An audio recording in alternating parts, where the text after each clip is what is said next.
It's Thursday, January 26th, 2023, and this is the Talk Film Society podcast. I am your host, Marcelo Pico, editor-in-chief of Talk Film Society, here with you once again on another episode of Talk Film Society's awards series. And here with me, we've been through it, through thick and thin, through this award season. And now on Oscar's biggest night, I'm here with Marcus Irving. Hello, Marcus. Yeah, baby, let's do this. It's all led up to this. It's all We're led finally up to this. Here. That's right, folks. We're finally here. This is it. We've warned you on previous episodes that this is going to happen.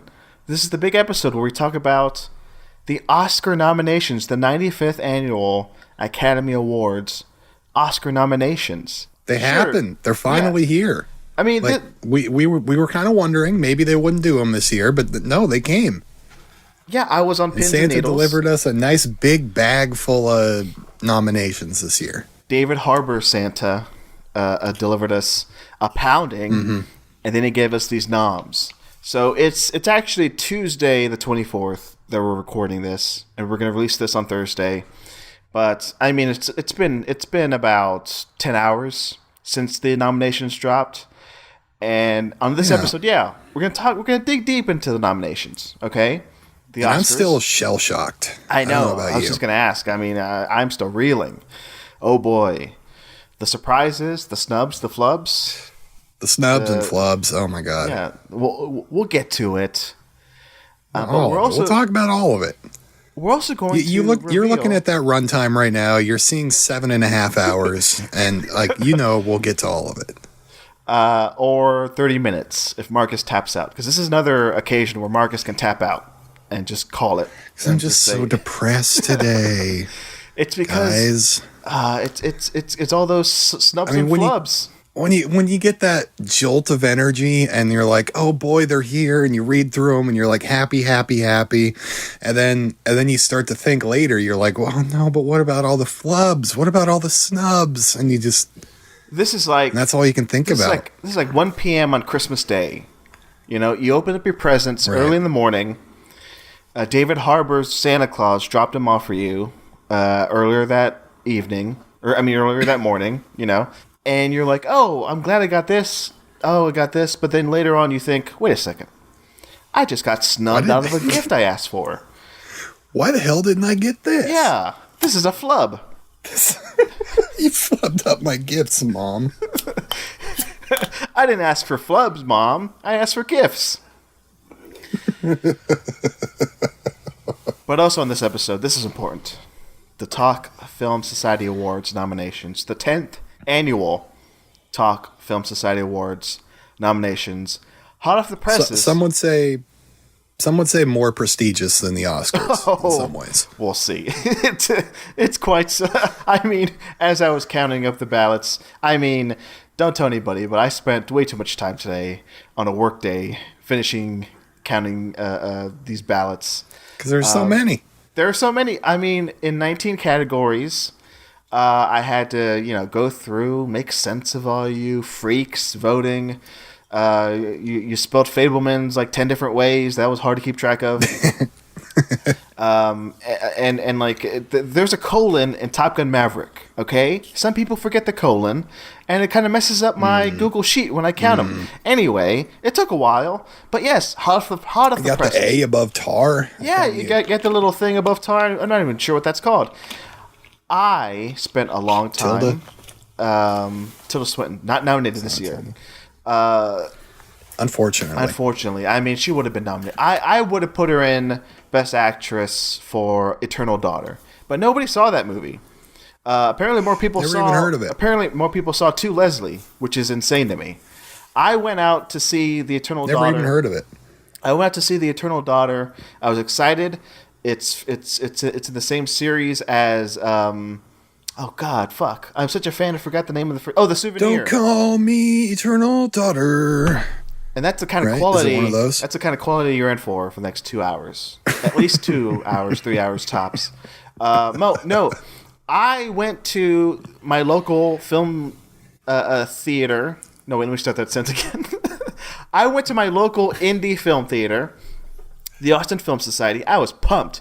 I'm like, I'm here to see The Eternal Daughter, the spiritual sequel to The Souvenir and The Souvenir Part 2. I am here for it. Oh. And yet nothing. Tilda gets nothing. She's amazing in that movie, playing two roles, playing a mother and a daughter. A sort of like a gothic ghost story set in modern day. But no, that gets nothing. That's a big snub. Hey, that's a sneak preview to the snubs later. Eternal Daughter, snubbed. Not on the Oscar list. But anyway, Tuesday. We'll see about that Talk Film Society list, huh? We'll see. We'll see. You know what? Spoiler alert. Also snubbed. There. Nobody saw that movie. God damn it. None at all for the Zero Daughter.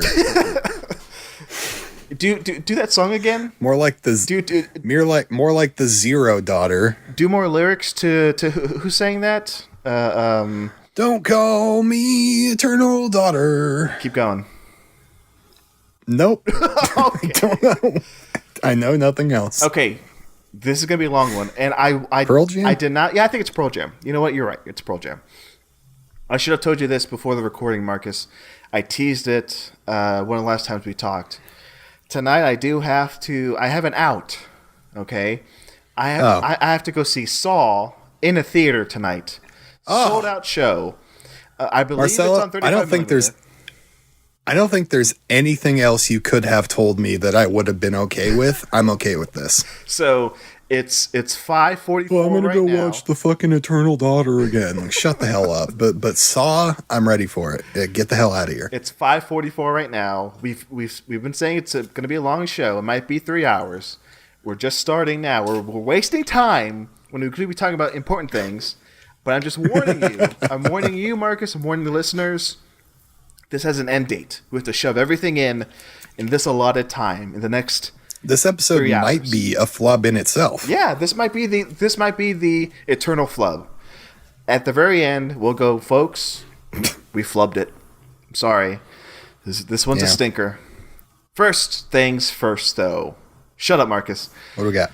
The Oscars. Big picture thoughts. Sorry, no. That's a bad turn of phrase. Big best picture. No, just overall thoughts. Because we're going to dive into it later on in the show. We're going to quickly give our thoughts on the Oscars now. We're going to reveal the Talk Film Society Awards nominations. And then we're going to go back into those Oscars. We're going to dig into every category. Maybe not every category, because I haven't seen every single thing. I don't know. I haven't seen a single short. Costume design, that might take up a minute or two.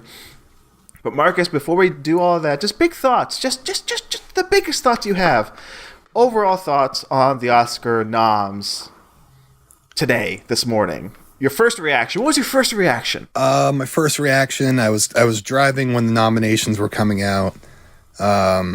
Much like Todd Field when he learned that Kate Blanchett's agent said she wouldn't do Tar. Yeah, I was going like 95 miles per hour. In like a 55 zone. Cars were going all over the place. I was in the middle of the road. So I was on my phone. I had it up, like who's in best music? Who's in best sound? And it was all just so exciting. The two categories you're following. You're most excited about.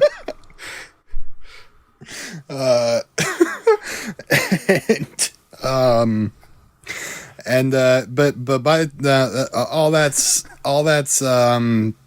not true. I was driving, but I didn't get to see these nominations live. But when I went back and looked at most of them later, I was like, hey, good list. I'm not overly upset about anything. I think there are some very worthwhile nominations in here. A good number of them, in fact. And frankly, overall, call me nutty all you want. I think this is like one of the strongest overall years they've had in a dog's age since I've like really paid attention. Like this may be like overall everything encompassed. Incredibly good. I'm not upset too hard about much at all. You know what, Marcus? If they want to call you nutty for saying that, then they can call me nutty too, because I pretty much feel the same way. The only thing I'm sad about, I guess, it was my one hope. I mentioned this in the last episode. Yeah, we all know what you're gonna say. Yeah, I kind of wish that I'm not even gonna joke about it. I wished Babylon. I had one Eternal Daughter. Yes, I wish Eternal Daughter had swept every category, and I just mean that the presenters came out this morning not to present the nominations, but to present all the awards to Eternal Daughter. That's what I wanted to happen, but no. Instead, they actually said, I wanted a sweep of a different kind. I wanted like the end of that one Twin Peaks episode where a guy is sweeping for like 10 minutes. 5 minutes. You know what, Marcus? Here's how I transitioned from that to this. In the past, there have been Best Picture nominees that are not even as good as that one scene in Twin Peaks where a man is sweeping a floor for 10 minutes. I mean, on its own, it's an insane thing to see in a TV show. Brilliant, right? Don't Look Up cannot compete with that 10-minute scene of a man sweeping a floor. Best Picture Oscar nominee, Don't Look Up. I would watch that 10-minute scene 9 times before I watched the 90 minutes of Don't Look Up or whatever. Yeah. I'm sure it was like 2.5 hours. But I would watch it 2.5 times then, if that's how that works. But luckily... 15. I'd watch it 15 times. Thank you. But these nominations here, for Best Picture in particular, okay, sure. My one hope was Babylon sneaks in there. Yeah. It did get in a few of like below the line nominations. We'll talk about it, but it didn't get into Best Picture. That was my one big hope. It didn't happen. But ultimate snub, ultimate flub. My what's the reverse of a hope? My one wish that this didn't happen. Also a hope. It's just a negative hope. My negative hope was for The Whale not to get in Best Picture, and that happened. My wish came true, so it balanced itself out. Like my one fear was for The Whale getting in Best Picture. It did not happen. My one hope was for Babylon to get in Best Picture. It didn't happen. That kind of sums up my thoughts. It's pretty much like I'm on. It's all good, man. It's all good. The movies I've seen in the Best Picture race, they're all pretty good. I don't dislike any single one of them. The only one I haven't seen is All Quiet on the Western Front. I haven't seen All Quiet on the Western Front. I can't even say the fucking title of the movie. Yeah, I've seen 1, 2, 3, 4, 5, 6. I've seen 6. How do you 6 feel? Out of 10. How do you feel about those 6 overall? I love 4 of them. Yeah. I think one of them's good. I think the other one, whatever, not for me. And I'm looking forward to seeing the other 4. Yeah. What can I say? What can you say? Oh, plenty more, because we have another 2.5 hours to do. Please. So those were our overall thoughts. Okay, folks listening, don't worry. All right? If you want to, you can fast forward like 30 to 40 minutes, and then we'll talk more Oscars. But right now, we're going to talk about the Talk Film Society Awards. Marcus? Yeah, you always like to talk about things in the way of sandwiches. This is like the lettuce? This is the meat.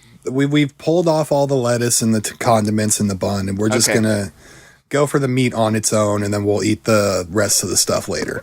Yes, sure. Maybe we have a little bit of ketchup on here. It's still there because you can't really get all of it off. I want to put this up front. I want to put this more up front than behind the episode in my mind because, hey, voting is open now. You can vote for these nominees over at, it's the same link. It has not changed. talkfilmsociety.com/TFSAwards. Vote. Yeah, and hey, just voting for these is so much easier than nominating them. You don't have to come up with 800 different things and write them all down. You just got to click a button. Honestly, yeah. That was the hardest part. I mean, folks who are going to vote only in the second round in this final ballot, yeah, you guys are lucky. Like the nominees are already there. You don't have to do much. Think of all the work you saved yourself. You fucking bastard! You should vote in the first ballot, though. Anyway, but yeah, these nominations could be better if you would have been there. I'm not saying that. Marcus is saying that. But we'll see. I have not had a chance to look at them. I don't know whether I like them or not. We're about to look at them. I'm totally agnostic on them right now. So, okay, I'll say if you want to see the full list and if you want to vote, go to talkfilmsociety.com. Go to talkfilmsociety.com/TFSAwards. You can vote. You can look at the list of nominees. You can do whatever you want over there. Just vote. But Marcus, okay, I have the list in front of me. I sent you the list. How would you feel if we trade off? If I read a category and you read a category? Sure. Okay? Sure. Right. And we start bottom, go to top, right? Yeah, start bottom, go to top. And then when we get to Best Picture, we'll just say 5 each, because those are 10. Sure. Okay. Yeah. Why don't I go first? Why not? All right. I mean, you're the boss here, right?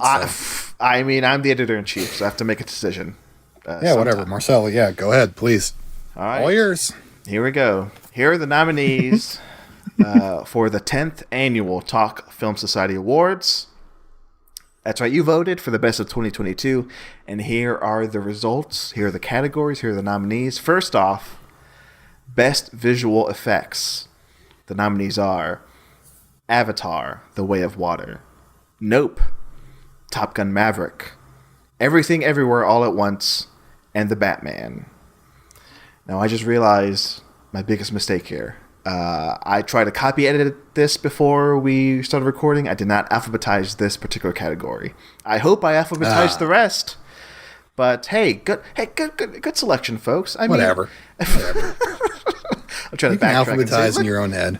Whatever. So again, if you want to look at this list, go to talkfilmsociety.com/TFS. And we like those are good nominations. We like those good nominations. Yeah, nothing Best wrong visual there. effects, Avatar. Hey, later on we can compare this list to the Oscar list. So let's just steamroll this fucking thing. Marcus? No commentary. We just go through here are the nominations. Exactly. Okay, We're wasting. I got you. This category will be the most time you waste on a single category.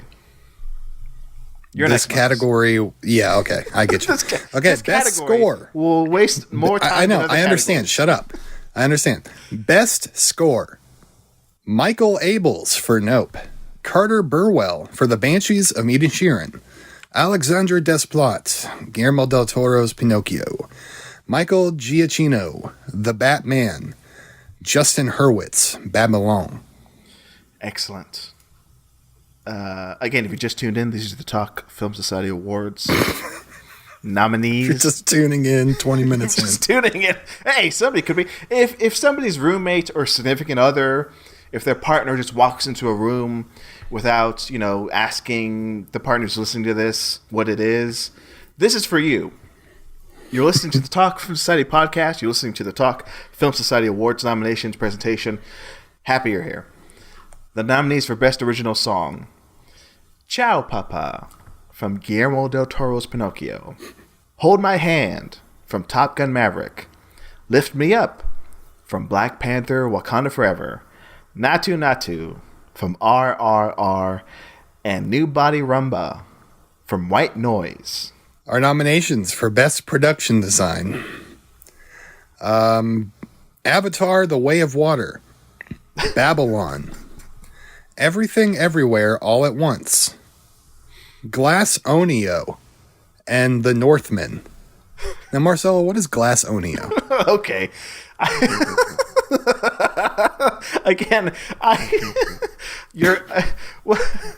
This is all going to be in the episode. Which document are you looking at, Marcus? The TFS Awards on its own. Isolated. Okay. There it is. Knives Out. Just change it. Okay, Best Production Design. Babylon, Everything Everywhere All at Once, Avatar, The Way of Water, The Northman, Glass Onion, A Knives Out Mystery. Seamless. This is all going seamless. Now, I just realized, Marcus, you're looking at one particular document. I'm looking at another document. I'm going to switch over to look at your document, so just so we're on the same page. So far, it's all lined up. So far, it's lined up. Next one. Best cinematographer. Jaron... What? What did you say, Marcus? I said have fun pronunciating these names. Jaron Blachke, The Northman. Greg Fraser, The Batman. Kim Jae-yong, Decision to Leave. Claudio Miranda, Top Gun Maverick. And God damn it. Hoyt van Hoytema, Nope. Good job. Thank you. Best editing. Everything Everywhere All at Once. Top Gun Maverick. Decision to Leave. Nope. Babylon. Okay, good. Best documentary. All the Beauty and the Bloodshed. Descendant. Fire of Love. Jackass Forever. Moon Age Daydream. Ooh. Best international film. Yes. All Quiet on the Western Front. All Quiet of the Western Front. God damn it. Athena. Decision to Leave. EO. RRR. All right, I fixed it. All Quiet on the Western Front. You happy, Marcus? All right. Best animated film. Apollo 10.5, A Space Age Childhood. Guillermo del Toro's Pinocchio. Mad God. Marcelo the Show with Shoes On. And Turning Red. There we go. Best original screenplay. Everything Everywhere All at Once. The Banshees of Inisherin. Tar. Nope. The Fabelmans. Best adapted screenplay. Glass Onion, A Knives Out Mystery. Guillermo del Toro's Pinocchio. 3,000 Years of Longing. Women Talking. And Bones and All. Best independent film. After Sun. The Banshees of Inisherin. Everything Everywhere All at Once. Mad God. X. X. Now for Best Acting Ensemble, the nominees are The Banshees of Inisherin, Everything Everywhere All at Once, The Fabelmans, Glass Onion, A Knives Out Mystery, Nope. Best Supporting Actress. Carrie Condon, The Banshees of Inisherin. Stephanie Sue, Everything Everywhere All at Once. Janelle Monáe, Glass Onion, A Knives Out Mystery. Keke Palmer, Nope. Kristen Stewart, Crimes of the Future. And now for the nominees for Best Supporting Actor. Here they are. Paul Dano, The Fabelmans. Brendan Gleeson, The Banshees of Inisherin. Barry Keoghan, The Banshees of Inisherin. Ke-Huy Quan, Everything Everywhere All at Once. And Stephen Yeun, Nope. Best Actress. Kate Blanchett in Tar. Maya Goth, Pearl. Tong Wei, Decision to Leave. Michelle Williams, The Fabelmans. Michelle Yeoh, Everything Everywhere All at Once. Best Actor. Here are your nominees for the Talk Film Society Awards. Austin Butler, Elvis. Colin Farrell, The Banshees of Inisherin. Brendan Fraser, The Whale. Daniel Kaluuya, Nope. And Gabrielle LaBelle for The Fabelmans. Best Director. James Cameron, Avatar: The Way of Water. Todd Field, Tar. Daniel Kwan and Daniel Scheinert, Everything Everywhere All at Once. Jordan Peele, Nope. Steven Spielberg, The Fabelmans. And now, here we go. The best film of the year. The nominees. Switch off. We're switching off. We're switching off one each? Okay. You're a crazy bastard. All right, I'll say the first one. I'm a crazy motherfucker. I'll say the first one, and then we'll continue on from there. Here we go. The nominees for the Talk Film Society Awards Best Film of the Year for 2022. Here they are. Avatar: The Way of Water. The Banshees of Inisherin. The Batman. Everything Everywhere All at Once. The Fabelmans. The Menu. Nope. RRR. Tar. Top Gun. Maverick. Wow. There they are, folks. There they are, folks. What do you think? What do I we'll give you guys a couple seconds. Tell us, what do you think? Oh, I mean, if anything, this is the 10th time I've been doing this, counting these ballots, being just an observer. I never vote. I think I mentioned something about maybe voting this year. Marcus, I did not vote. I mean, you might have snuck one in there for Tildy, but... No. Yes, I could have just lied. Whatever the movie was. You don't even remember? The Eternal Daughter. Okay. I was going to ask you, for $10, could you name the movie? But you said right, it $10 on my way. No, you said it. You said it before. I made the bet. I really screwed the pooch on that one. I'm apolitical here. I am supposed to just separate myself from these awards, right? You guys vote. Me too. We have no feelings. Yeah, we have no feelings at all. I do not feel sadness, happiness, anger, frustration. All I can feel is surprise. That's the only emotion I'm willing to give. Okay? I am surprised that The Menu showed up in the Best Film of the Year category for the Society Awards. That pops up for me too, and it's in nowhere else, is it? Yeah, it has the honorific of being nominated for Best Film, yet not being nominated for anything else. I think one of the only other films, and we've done this 10 times. I say we, that means Talk Film Society. In the 10 years that I've been doing the awards, I think one of the only times that this has happened is when Mother! Got nominated for Best Film for the TFS Awards and didn't get another nomination in any other category. So it's happened before. But it's surprising that The Menu is the one. That's, I will say, I'll say like Ray Fiennes, was voted on a few times in the Best Actor category. He could have snuck in there, but didn't. And that's it. Other than that, maybe a supporting actress category, it was close to getting in there. But no. One nomination, Best Film, The Menu.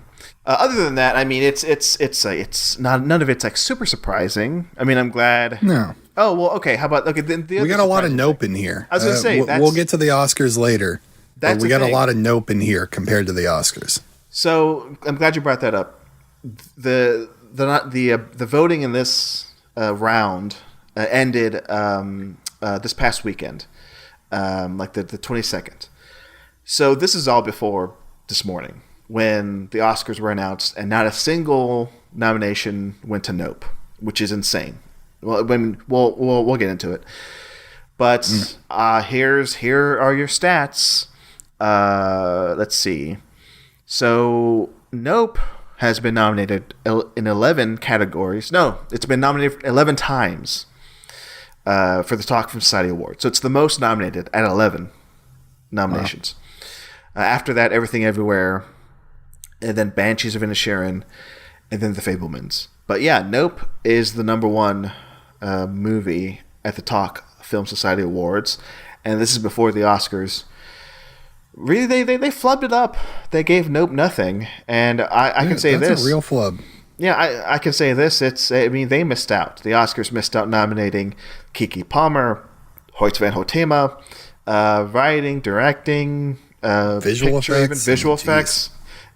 It says a lot about the Oscars and like how it's still such a struggle for, I'll just say it, like, black filmmakers, black actors, because I think in the lead actor race in the Oscars there were no black nominees. Brian T. Henry, I think, got nominated for Best Supporting Actor, so he got in there. But no, I mean, and then like we'll talk about Best Actress in that category. That was kind of a mess. Reading about the discourse this morning about that. Having said all that, I'll just close that book by saying I'm glad at least Nope is getting recognition somewhere. Like here in these awards, which don't mean anything to anybody, but it means something to me. At least like people voted and said, "Hey, Nope is a contender for like the best film of the year, like it should." Something I find interesting is we nominated both Pearl and X this year. Yeah, pretty crazy. We got Maya Goth in there for Pearl, deservedly, and Best Independent Film, X. That one surprised me. Very cool. Yeah, that independent category is surprising. Let me scan through it again because, yeah, I mean, in the independent film category, which the Oscars don't do, which is whatever. After Sun, Banshees, Everything Everywhere, Mad God. That's the one. Mad God came out of nowhere for me. That's crazy. Yeah. I mean, I've seen it. It's wild. I'm glad it's getting recognition somewhere, like these awards. And yeah, that and X. X is great to see in Best Independent Film because, like, where else are you going to see X get nominated? And also, same with Pearl. I mean, yeah, good old Mia Goth got in Best Actress category here. So take that, of course, Oscars. My favorite nomination of the day, I think. Best Documentary, Jackass Forever. Oh, yeah. Fantastic stuff. Fantastic stuff. You're in the Talk Film Society Discord more than me, yeah. Marcus. Yeah. Wasn't there a conversation about putting Jackass Forever in the documentary category? It wasn't really contentious or anything. It's just somebody brought up the idea. Frankly, I've never even thought about it, but like, yeah, they're documentaries. I mean, they're staged and stuff, but like, why aren't they documentaries, really? Because they really are just like a collection of people fucking around on camera. Yeah, they're documentaries. I never thought about it. I did not nominate it for documentary, I don't think. Yeah. And the people came through. Yeah, it's one that, I mean, we didn't even bring it up as a documentary here on this show. And... Yeah. I'm going to be frank with you. I didn't even consider it a documentary until I saw that discussion in the Discord about it being a documentary. I go, oh, of course, sure. But then look what happened. The Talk Film Society Awards voters put it in Best Documentary. You guys are smarter than us. Yeah. You put a fast one on me because I had no idea. But yeah, I mean, let me see. Everything else, Everything Everywhere. I'm glad there's Decision to Leave noms here. What else? I mean, it's all good. I mean, Kristen Stewart is a little bit surprising. Kristen Stewart, that's good. We got Crimes of the Future in there. Yeah. Let's do it. Just some recognition somewhere. Yeah, so that's good. But yeah, okay, so here's the thing. Again, talkfilmsociety.com/TFSAwards. Look at the whole list. Vote. Marcus, I think it's time we dig into the Oscar nominations, okay? Now, yeah. We can still talk about the Talk Film Society Awards, but I want to get into the Oscars. Let's just dig into the Oscars, okay?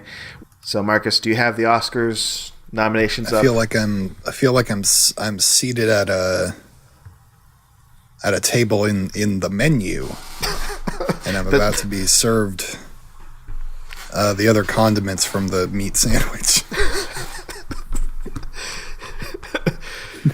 You're like hey, do you think this could have happened, Marcus? Do you think that we tipped the scales because we gave the menu the Talk Film Society seal of approval?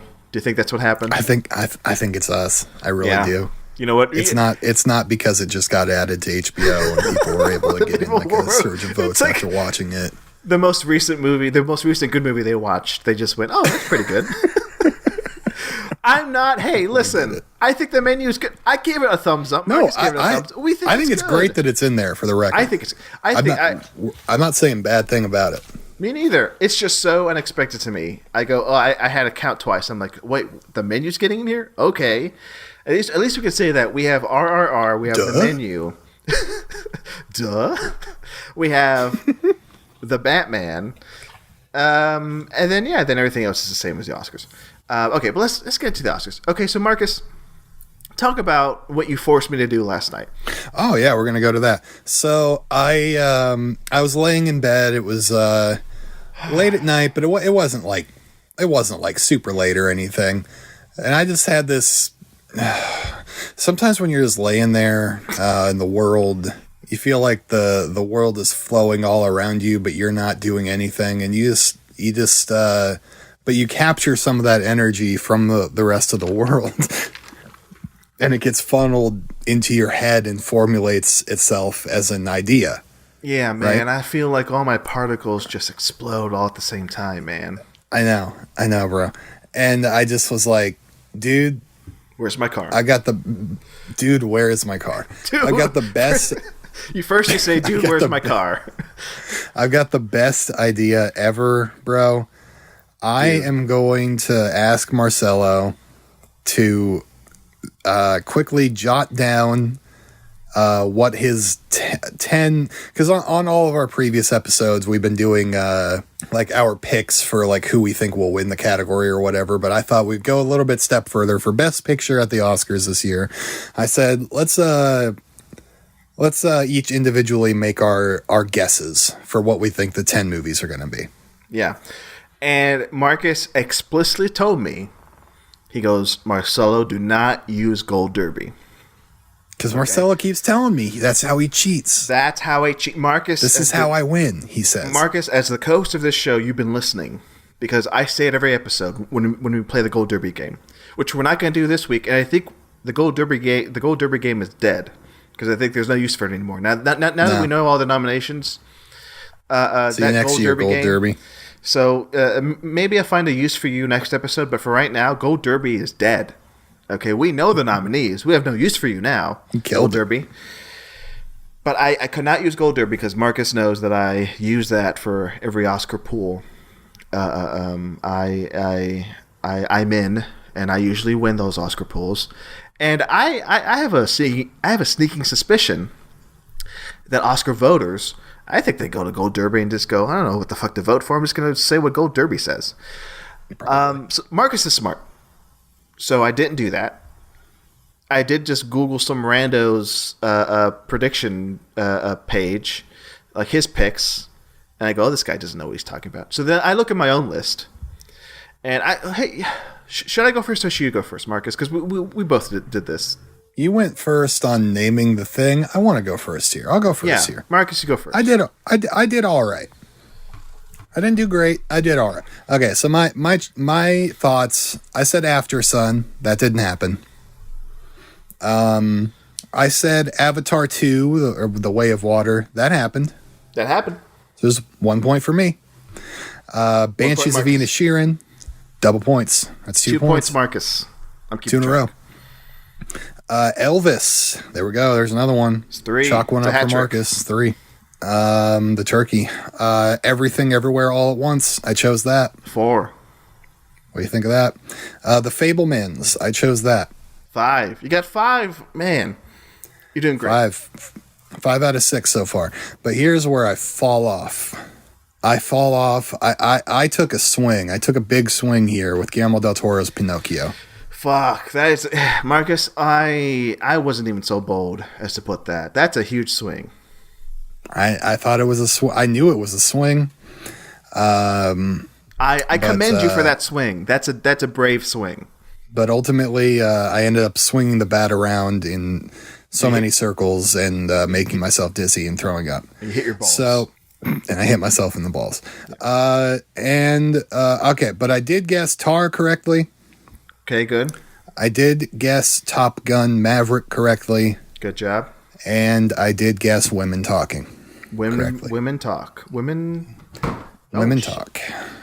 Women are talking about women talking. I'll say All Quiet on the Western Front never crossed my mind. If I would have thought about it, there's a chance I could have put it in there, but I never thought about it at all. Triangle of Sadness, I was this fucking close, dude. I was so close, and I went with Pinocchio. I got to 1, 2, 3, 4, 5, 6, 7, 8. I got 8 of them. 8 out of 10. Oh, wait. Which one was the 8? Hold on. Let's hold on. Avatar, Avatar, Banshees, Elvis, everything. Fablemans, Tar, Top Gun, Women Talking. That's 8. And what were your 3 that didn't make it in? Or 2 that didn't make it in? 2. I said After Sun and Pinocchio. That's right. Okay. We're on the same page. Okay. So your 2 were After Sun and Pinocchio. Gotcha. 80%. I got a B minus. Yeah, got a B minus. Okay. Now my 10. I was kind of with you on I'm sure you were like, okay, some of these are locks. And I got the locks. Okay, we all got the locks. I got everything everywhere. I got the Fablemans, I got Tar, I got Banshees. Those are for sure the locks. And then, yeah, of course, I'm like, Avatar, gotta be in there. Top Gun, gotta be in there. I'm up to 6. Elvis, baby. He's the king. He's in there. Ooh, baby. Ooh, That's baby. what he did. So that's 7. Women Talking.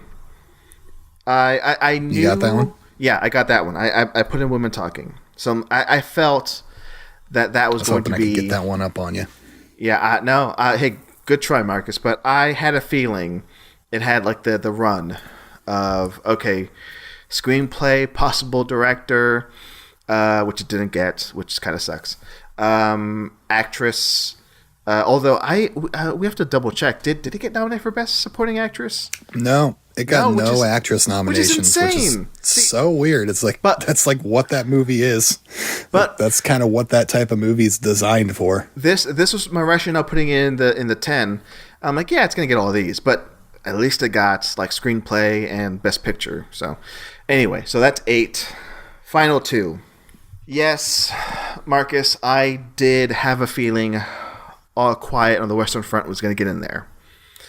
Damn it! I didn't even think of the movie. Hey, it wasn't until last week that apparently it was like not apparently it was the top contender, the one movie with the most nominations at the BAFTAs, which kind of shocked everybody. And a little fact I read was like, yeah, the BAFTAs, their voting body, a lot of it is crosses over with the Academy. So I'm like, okay, here comes All Quiet on the Western Front. But did he get Triangle of Sadness? That's the ultimate question here. Because he's at a 9 out of 10, folks. That's a 9 out of 10, folks. So, okay, my number 10. I'm going to give you the list of what, because that's the thing, Marcus. This 10th slot is what I really tried to figure out. Okay, I wrote down 5 movies that it could have been. Okay. So here's what I wrote down for the 10th slot. I wrote down The Whale, After Sun, RRR, Triangle of Sadness, and Babylon. I wrote down those 5. Did he go with his heart? What did I go with, Marcus? Did he go with his heart? Did he go with what he wanted to see? Marcus, so we all know what he wanted to see. Take a guess. Do you think I went with my heart or my head here? Marcelo, you're not a guy with a lot of heart. I think you're a thinking man. You went for the win. You went for my throat. No, Marcus, I have a heart. I went with Babylon. A heart of gold. Marcelo has a heart of gold. I've always said that. And I'm not wrong though. Like Babylon did get a few nominations. They did say that on the telecast. They said, "Oh, Babylon almost made it in." It almost made it in, and I was like, at the very end of the presentation, Allison Williams was like, "Oh, tough luck, Babylon. Almost got there." Maybe next year, Babylon. But that was my rationale. I'm like, okay, it's gonna get those nominations. It'll probably get lead actress, maybe with Margot Robbie. Who knows? But nope. Triangle of Sadness, which it surprised me a little that Triangle of Sadness got into Best Picture because I liked it a lot. I had a good time watching it back in September at Fantastic Fest. But I just kind of feel like the award season just forgot about Triangle of Sadness. But I'm wrong. It definitely remembered. And they remembered. I believe I think we can say that was the 10th slot pick. That was part of my rationale for not picking it. I was like, does this still have the heat? Yeah. And I ultimately went with no, and I was wrong. We're always talking about the heat. We're always talking about the juice. I don't know about you. You sounded like you were pretty confident about it. I thought Avatar was on the iffy side. I was not so confident when I picked Avatar. I do understand that rationale, but I don't know. Again, I'm thinking of it mathematically. Because again, I could have said the same thing about Babylon if it got in. Your brain's a computer. I mean, Avatar has that heat that Top Gun Maverick has. It's gonna get the visual effects. It's gonna get the sound, the whatever production design, and then it's one of the biggest movies of the year. So why not put it in there next to Top Gun Maverick? But hey, Babylon failed at the box office, so whatever. Yeah. What do I know? That's true. Didn't make enough money, bitch. Get back to the drawing board, Chazelle. Oh God, I hate you. First off. And the Academy voters for not recognizing a great movie. Okay, so thanks, Marcus. That was a fun game. I win yet again. Yeah. I got 9 out of 10. You did. You beat me. You beat me fair and square. Now, you didn't blow me out of the water, way of water, but you did. You did beat me. But hey, but get this, man. You got 8 out of 10. Dig this. Dig this, bro. You got 8 out of 10. That's great. Like I was close to just like saying fuck it and putting The Whale in there. After Sun. I'll say this before we get into it. I'm sure I'm on record on this podcast saying, you know what, Paul Mescal, he's gonna get in there in the Best Actor race, and I was right. That's one thing I got from this morning. I was right on one thing. Do you not agree, Marcus? That you were right about Paul Mescal getting nominated? Yeah. Yeah, you were right. Yeah, I agree. Yeah, but do you remember that conversation? No. Okay. Thank you. All right. How should we tackle this? The Oscar. How do we tackle this? Do we while we're here, do we talk about Best Picture, or do we go back down the line? We go back to the bottom again. Let's go back down the line, and then we'll come up to Best Picture again. All right. Okay. So can we just say? Can we just say? I don't give two shits about the short categories. Which, hey, and I cannot comment on them. And look, that's no degradation to them. They deserve to be there. I'm glad there are awards that exist. It's cool that you can win an Oscar for making some dumb 5-minute animated feature film called My Year of Dicks. An ostrich told me the world is fake, and I think I believe it. So you're like, that sounds cool. I would watch those probably, but I won't. These are just total crapshoots for me. I always just pick the one that I'm like, that sounds right. Like that sounds like the one they're going to award. I tend to think like, what do the Academy vote? Are they really going to sit down and watch all of these shorts, or are they just going to pick either the one they've heard about or the one with the best name? That's kind of how I think about it, and I'm usually right, honestly. Now I go with like best name. I'm going to provide the counterpoint to Marcus's point, okay? This show is fair and balanced. I've always said this. Now, I have made a concentrated effort to watch the shorts. I've tried, is what I'm trying to say. Last year, I did go to... they do it theatrically. They have the short film packages, right? They have the three of them. But I've never done it. They have the best animated short film package, the best live action short film package, and the best documentary short film package. I went to 2 out of the 3 last year. I did not go to the documentary short package because apparently that was 3 hours long. So I couldn't find time to see 5 shorts that were going to total 3 hours when it was playing in theaters. But hey, some of them were a little too not my bag. Avant-garde. A little bit off the wall, right? And twisted. And my pick for each category after I saw all the short films, my picks did not win. So I really don't know what the Academy looks for. Maybe you're right, Marcus. Maybe the Academy is like, what's the one that has the best name? Okay. This one has the word dicks in it. Yeah, so we're going to vote for that. But no, so, hey, I'm not. But hey, what we're doing. I don't want to disparage. I don't want to disparage. I'll just shut the hell up. Maybe I'll just sign off the call, and then Marcelo, you can just do the rest of this. How about that? Marcus, can I have the floor, please? Yes. Okay. Yes. Now that you've asked politely, yes. Okay. Good. We're being civil here. I do not want to disparage the short filmmakers, animated, live action, or documentary. I just think there has to be a way for it to be a more respected field to everybody, including Marcus, including me. But it's just, like Marcus said, to me, they're crapshoots. Like, who's going to win?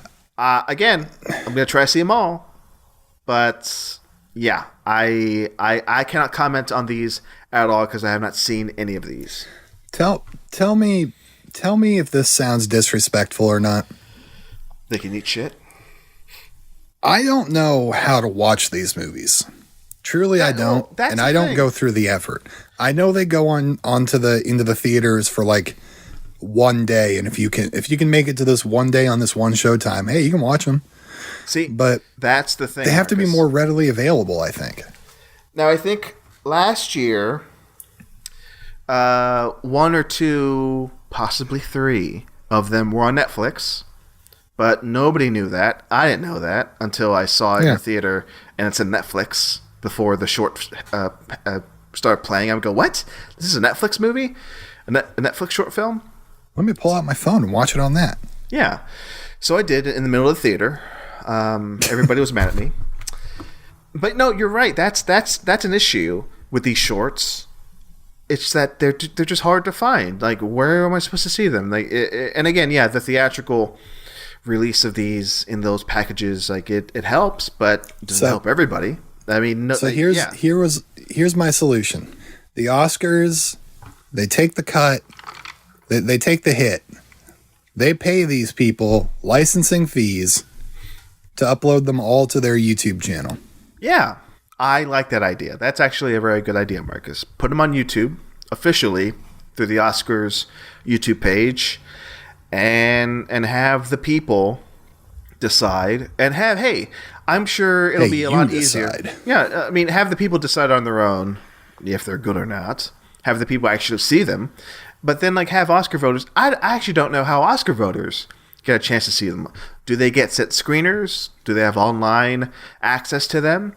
I don't know. I think that's the thing. If more eyes were on these shorts, I think they'd be just a little bit more respected. You'd see less confusion about, what they're about or the titles. Do you think, who was it that was doing the announcing this morning? I already forgot.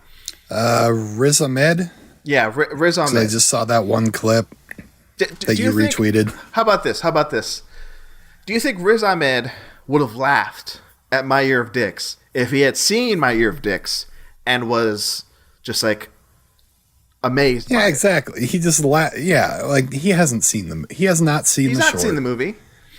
No, he just has. This is his first time ever reading it, and it caught him off guard. And I have to look this up.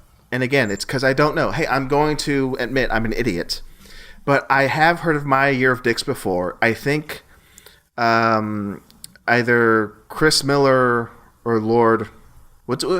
Who are those guys? Chris Lord and Philip Miller? Phil Lord and Chris Miller. Phil Lord and Chris Miller. They were, I think, promoting, or like they were amping up. They were like getting the word out on Year of Dicks, and it got on the short list, and they got excited. And it got onto the short. And it got on it, and it got onto the noms list. I'm going to look that up. Year of Dicks. But was there anything else you wanted to say? Because we can just. I think we've talked about it enough, but I just want to do this. I think we have to do first thought picks, Marcelo. First thought picks? What do you mean first thought picks? Explain yourself. We'll revisit these later. After they're won. So what you're saying is we're going to choose the winner, or what we think is going to win right now. Yep. Okay. I like that idea. All right, so let's do this. I went first, doing whatever the first thing we did is. So I guess you can go first on saying best documentary short winner. Best documentary short. I'm gonna go with. Again, this is just like I haven't seen them. I don't know what they're about. No clue. I'm gonna go with the Martha Mitchell Effect. I'm gonna put an X. Good choice. It. Yeah. Good choice. I'm saying Stranger at the Gate. Stranger at the Gate. Because who could that stranger be? I'm intrigued. I'm intrigued by it. Yeah. Stranger at the Gate. Live action shorty. I have to go with my countryman here. Give an old Irish goodbye. I'm going to go with, Night Ride. I like that name. Night Ride. Night Ride. Yeah. Sounds like a dope video game, I think. Best animated short. I'm going to go with the longest title. An ostrich told me the world is fake, and I think I believe it. That's my vote. That title is appealing to me as well. And there is a part of me that also wants to say it. I'm going to say The Flying Sailor. Doesn't that sound so nice? That does sound nice. Good job, Marcus. To be a sailor flying. Yeah. Oh, my God. So those were like the condiments you don't really care about. Those were like sesame seeds on the bun. You just pick them all off. So now we can again. I have not seen these shorts. I admire these short filmmakers. Martin McDonagh, his only Oscar is for short film. So there's that. But now we can lick like a little bit of mustard off of a pickle here. Oh, hold on. I want to do this. Visual effects. Hold on. Let me do this real quick. Best animated short film, the nominees for the Oscars: The Boy, the Mole, The Fox and the Horse, The Flying Sailor, Ice Merchants, My Year of Dicks, and Ostrich Told Me the World is Fake and I Think I Believe It. Live action short films, the nominees are An Irish Goodbye, Evola, Le Poupée, Night Ride, The Red Suitcase, Best Documentary Short, The Elephant Whispers, Howl Out, How Do You Measure a Year, The Martha Mitchell Effect, Stranger at the Gate. Those were the nominees. Thanks, folks. Yeah, we should. I guess we should have said them. All right, we're talking about visual effects now. All Quiet on the Western Front, Avatar: The Way of Water, The Batman, Black Panther: Wakanda Forever, Top Gun: Maverick. Ooh. I remember this nice category. Cat. Thanks. His name is Gigi. He's on my desk right now. Oh, you're talking about this category. Hey, Gigi. This category was a little controversial a few weeks ago when Everything Everywhere All at Once wasn't on the short list. What do you make of that, Marcus? I don't care. But hey, Everything Everywhere got Best Visual Effects nomination for the Talk Film Society Awards, so that's great. I mean, it's let's go ahead and pick. I'm gonna say Avatar: The Way of Water. That's gonna win. Oh yeah, there's no way in hell anything else wins. But I mean, I just want to say, I mean, Top Gun looks insane, like unbelievably good, and like you want to talk about like great usage of. I truly have no idea what to believe was real and what was not because all of it looks so real. And look, I love a good war movie. I hope All Quiet on the Western Front gives me some of that Hacksaw Ridge type stuff where Andrew Garfield picks up a corpse and runs with it. I was just gonna bring that up, and thank you for bringing it up first, Marcus. I still believe that is maybe the most insane thing ever to have happened in a Best Picture nominee, where Andrew Garfield picks up a torso of a man, like it's nothing, as a shield. Like, yeah, it's nothing.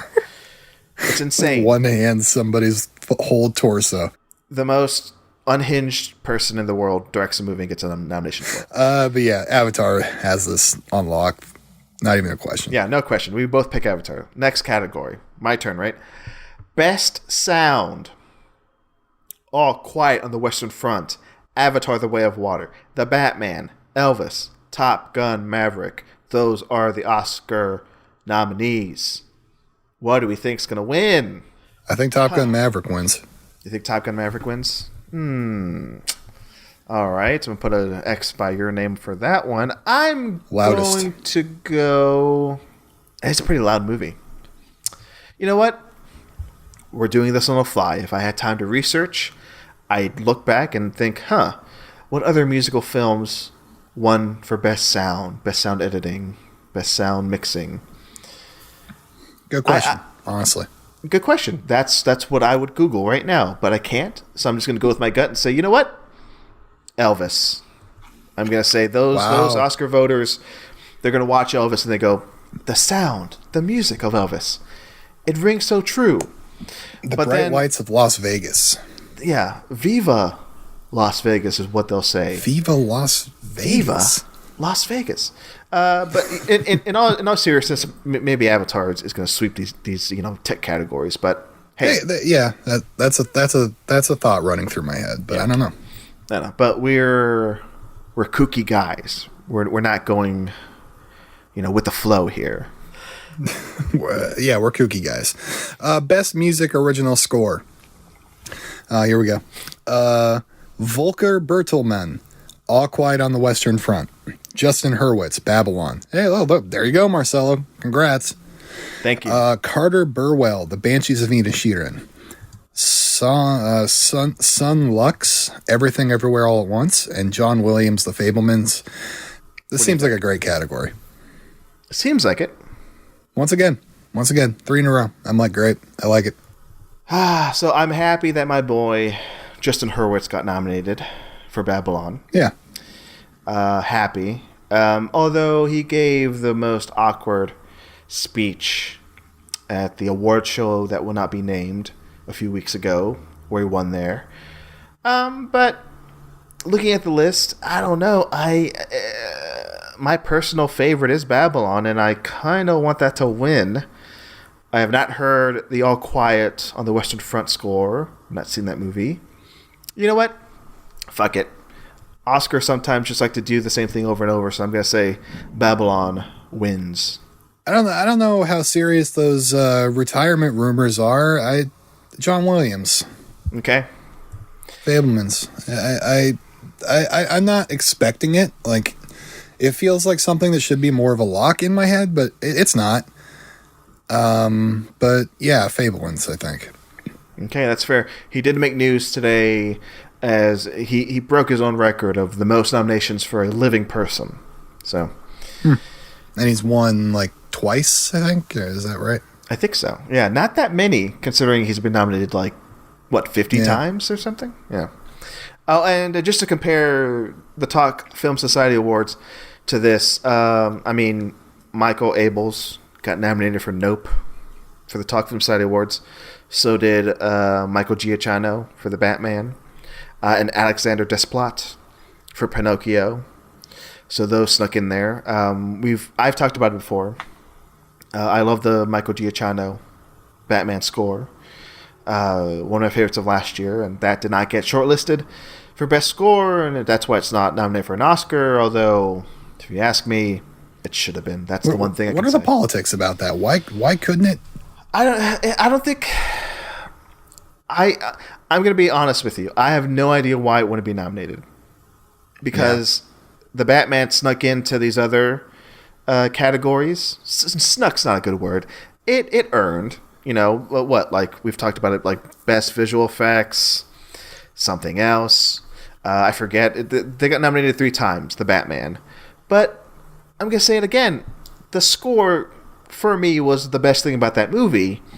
It makes no sense to me why they wouldn't at least shortlist it and then not nominate it, but to not even shortlist it, kind of, I don't get it. Politics aside, maybe, hey, I just came up with a conspiracy theory. Marcus, you want to hear it? Let's go. Okay. They don't like the Italians. Maybe. News broke a few weeks ago that Michael Giacchino was going to make his feature film directing debut. Okay? So perhaps... You betrayed us. Yes, because... You left the Legion of Sound. As we know, each category, within the category, composers nominate composers, editors nominate editors, directors nominate the directors, etc., etc. Perhaps the composers saw that Giacchino was making the move to directing, and they go, you know what, this motherfucker, he has 2 Oscars already. I think he has 2. He at least has 1. He has 1 Oscar already. He doesn't need it anymore. He doesn't need to be nominated anymore. He's a director now. Go screw. So that's my quick conspiracy theory. All right. Next. Who's next? It's your turn. Best music original song. Best music original song. Here we go. Are you ready? Because I'm going to expand this table right now so I can see it all. All right. Yeah, I need You see all that? All right, I'm gonna here. All right, here we go. Wow, this is a long list. All right, applause from "Tell It Like a Woman." I do not know what that is. "Hold My Hand" from Top Gun Maverick. "Lift Me Up" from Black Panther: Wakanda Forever. "Natu Natu" from RRR. And "This Is a Life" from Everything Everywhere All at Once. I don't believe I've heard of "Tell It Like a Woman." I'm going to look it up right now. No but clue. hey, But yeah. Dionne Warren did the music and lyrics for it. Hey, let's get into a snub. You ready for a snub? Snub, flub. What do we got? We got a snub. I'm looking over at our list. What do I think your snub is? I'm gonna say no. Here it is. It's an overall. Ciao, Papa? No. I would. I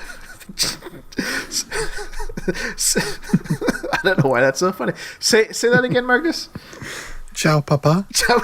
No, not. It's not Ciao Papa from Guillermo del Toro's Pinocchio. It's an overall snub. Taylor Swift didn't get into the Oscar. And the Swifties are gonna rage. The Swifties are head over heels mad about it. That's the term phrase. The little monsters and the Riri stands, they're all happy. They're celebrating. But the Swifties, they're out on the streets. The Swifties have their heads in the sand. Now, I need to ask, what did she even do a song for? Like Amsterdam? What? You know what? Not a bad guess. For all intents and purposes, that would have been the case, but no. She did it for a movie she's not even in. I think she may have produced the movie. I don't know, but she did the song for it. Crawdads. What's that movie called? Oh, Where the Crawdads Sing? Where the Crawdads Sing. I watched that the other day. Blech. Oh, you saw that? I did, yeah. Blech. 2 thumbs down. 2 thumbs down. I'm just gonna give misery, dread. I hate that fucking type of movie. Yeah, Where the Crawdads Sing. Truly a bad movie. I'd also give it 2 thumbs down. I saw that in a theater with a friend who does not like movies. He's not my friend anymore. Well, we still talk. But this friend, not a big movie person like me, and she was very much of the opinion as like, we should leave. We should not be here anymore. About halfway through the movie. But hey, sticking to my guns, I'm like, hey, I'm going to stick it through. I yelled at her, shut your mouth. I need to know where the Crawdads sing. I still haven't answered the question. I'm still waiting. It's 20 minutes left. I got to find out. No, I stuck it through, and it was terrible. But I'm glad I saw the whole thing because it is truly like off the rails. Why would they do this? Why is this even a popular thing? Apparently, the book is very popular. The movie is bad. But I stuck it through. I saw the whole thing. I can firmly say not good from beginning to end. So that's Where the Crawdads Sing. Sorry, Swifties. Better luck next year. Okay. Who's gonna win? Natu. That's my pick. Yeah, I also say Natu. But I want to say I am looking forward to all these performances. I'm going to be so happy seeing whatever Lady Gaga does and Rihanna. Like that's going to be so damn cool. And Ryan Coogler, I'm sure he's going to get up there on stage and just go nuts. I don't remember necessarily the Everything Everywhere All at Once song, but I feel like I remember liking it. David Byrne. Oh, wow.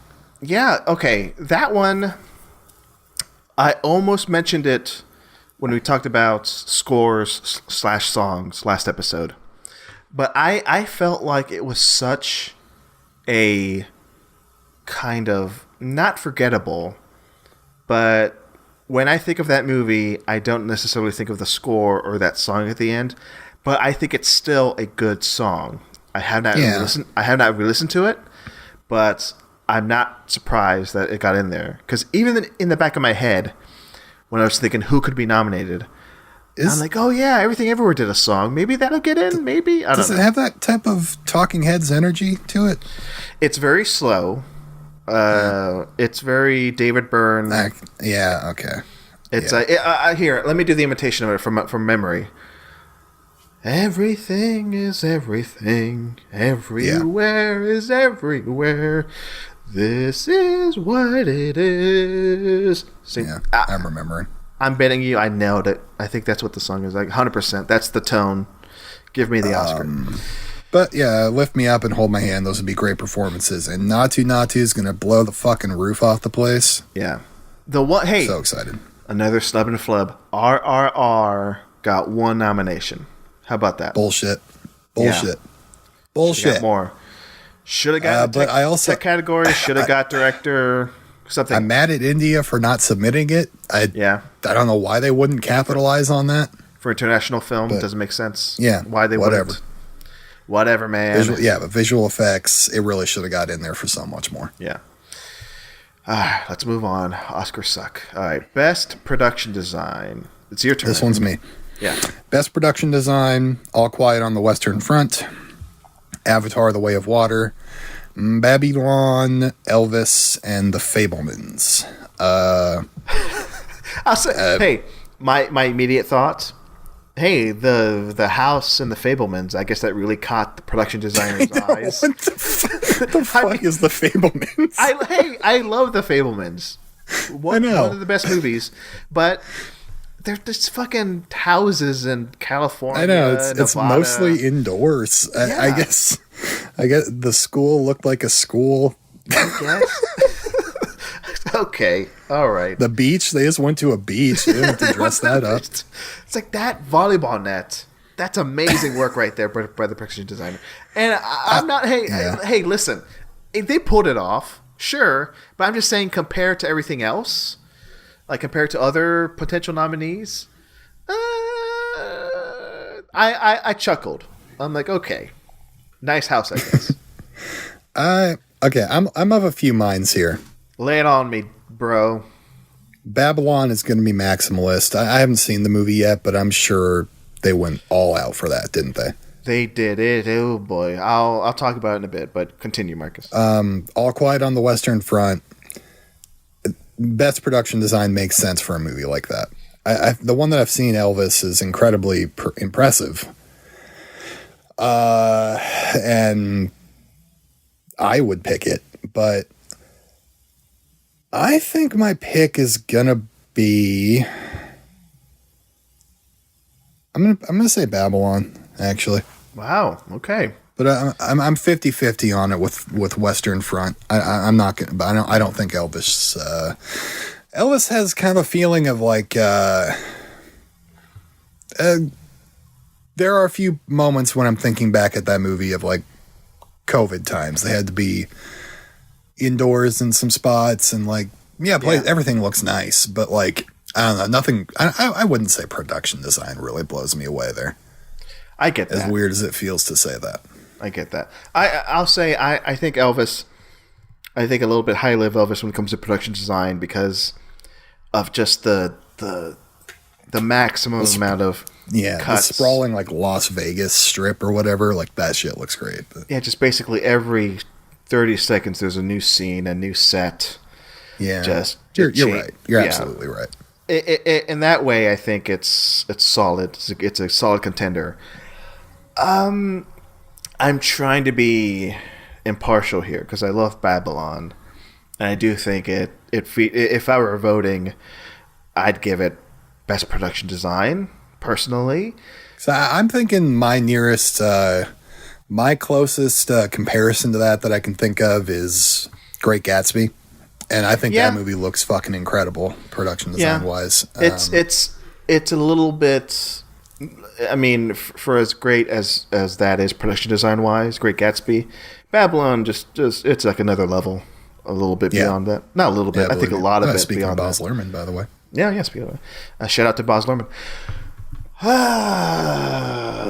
This is tough. Because I don't want to spend too much time on it too. Like I just think, you know what? All Quiet on the Western Front. Wow. Okay, Sight unseen. I have this feeling. I'm going to say, you know what? Right now, All Quiet on the Western Front. I feel like I just made a mistake, but I'm not going to go back on it. Yeah, too bad. Let's keep going. My turn. Hold on. Talk Film Society Awards comparison. Yeah, see that. Best production design. Babylon did get in. Avatar did get in for Talk Film Society Awards, but what got in instead of the other ones? Everything Everywhere All at Once, The Northman, Glass Onion. I think those are some. I love Glass Onion there. I love that.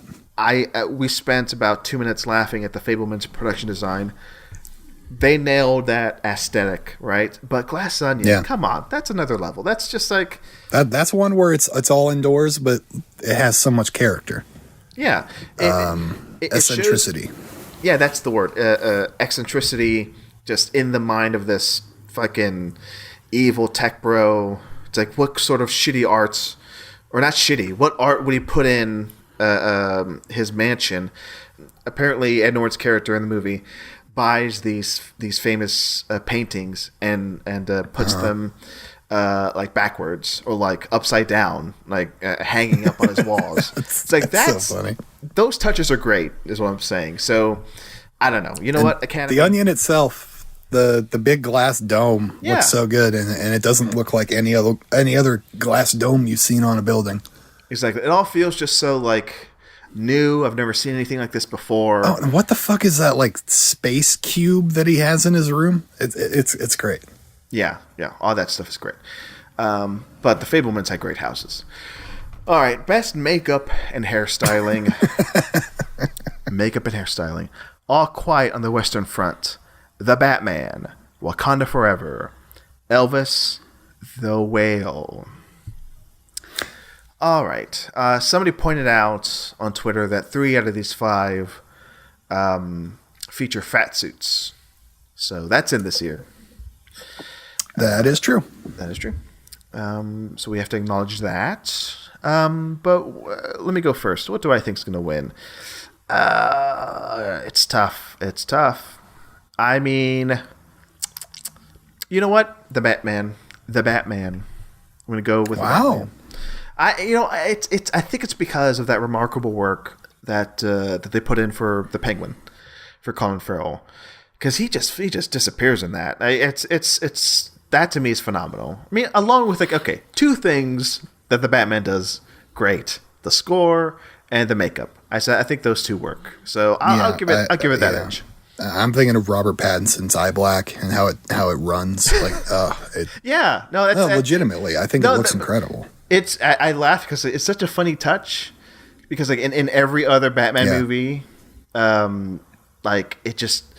there's that scene in Batman Returns when, like, throughout the course of the movie, Batman, Michael Keaton's Batman, he has that black makeup on his eyes, right? And then there's a scene where he takes off his mask at the end of the movie, and that black, makeup disappears like from one frame to another. But what the Batman does bravely, I think, is just leave that shit on and like leave it on his face.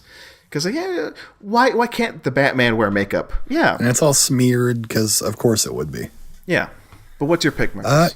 Marcelo, not a bad pick. I do like Elvis here a lot. I think the way they dolled up Austin Butler should not be overlooked. He is so pretty in that movie. He is pretty. And the suit on Tom Hanks looks good. I didn't have a problem with it ever. It doesn't totally transform him like Colin Farrell. Like I would never ever guess Colin Farrell is under the Batman thing. But I mean, obviously it's Tom Hanks, but I think that makes it a little bit more impressive, honestly. But shit, man, Marcelo, you sold me on the Batman. Good. Hey, look at that. I believe you. I believe in you. Oh, and here's one thing I want to note just about the category overall. Some years, I think it sucks. They only nominate like 3 movies in this category for some reason. Yeah. I'm fill it out. Why the fuck not? And wasn't there, maybe I'm wrong, but has it always been best makeup and hairstyling? Or were they separate at one point? I'm not sure. We'll never know. Let's move on. Okay. Unanswerable questions. We can't answer it now. We have no time. Marcus, you're up. Yeah, it's my turn. Best costume design. A favorite of mine. Babylon, Black Panther, Wakanda Forever, Elvis, Everything, Everywhere, All at Once. Mrs. Harris Goes to Paris. Oh my gosh. Have you seen Mrs. Harris Goes to Paris? No. I don't know what Come on. that is. That sounds like some Netflix, like Mrs. Maisel shit. I don't know what it is. All right. If you're going to force me to watch Blonde, I'm going to force you to watch Miss Harris Goes to Paris. I'll do it. Let me write it down. Because, hey, I have to see it too. I haven't seen it either, but I've heard good things about it. Okay. I'm selling you on a movie I haven't seen. Oh, you know what? Now that I'm looking at this, this is that's gorgeous. Wow. Yeah. In 1957 London, Mrs. Ada Harris, a widowed cleaning lady, becomes obsessed with one client's haute couture Dior dress. That tagline gets you right in. I think it might be on Peacock. I'll look it up. I'm shocked All Quiet didn't get into this. Because again, war movies, I expect them to get into costume design. But it's on whatever. Peacock. Best costume design. What are we picking here? What are we doing? You say your thoughts first. I don't know if you said much. But. I'm very happy that Everything Everywhere got into costume design. I honestly did not think it would get into so many tech categories. But I'm happy it got into this one. Yeah, it's the winner of the day, isn't it? It's like 12 or 11. Yeah, 11 nominations. I have it written down. 11 nominations for Everything Everywhere for the Oscars. Second place, tied at 9, is All Quiet and Banshees. But yeah. So, okay. Ruth Carter for Black Panther, Wakanda Forever. I think she won for Black Panther. I think that was her first time winning. So maybe maybe people will realize, oh, she's won before. Maybe we'll pick somebody else. I'm thinking out loud. Maybe they'll just give her the I'm award just going to again. make my pick first. I'm going to go for Go ahead. I Elvis need more on this time. one. Marcus, I'm going to go for Elvis on this one. You're going Elvis? I think I think the suits are impressive. I think the dresses and stuff, like how they dressed up whole audiences of people. Yeah, the costumery really did blow me away. I'm looking at this Mrs. Harris Go to Paris stuff, and like I do think it is really pretty. And I am sure Black Panther looks incredible. The first one, the costume design's incredible. But like, I don't know. I like Elvis here. If I'm gonna say Elvis for anything, I'm gonna say it for this. I'm going to go with Everything Everywhere All at Once. Wow. Okay. Yeah. I was saying it was a surprise for me that it got in, but I also say it got there deservedly so. And I think just the fact that maybe you can say it wins the most costume design because, like, yeah, it deals with parallel universes and the fact that they had to make so many different costumes for every single character in that movie. Maybe the Academy will say, hey, good job doing all that work. Here's your award. And that work isn't impressive. I think like all those outfits are pretty damn good. So yeah, I'll go with Everything Everywhere. It's my turn. Cinematography. Best cinematography. Here we go. The Oscars. The 95th annual. James Friend for All Quiet on the Western Front.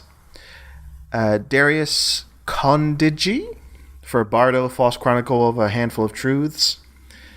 Mandy Walker for Elvis. Roger Deakins for Empire of Light.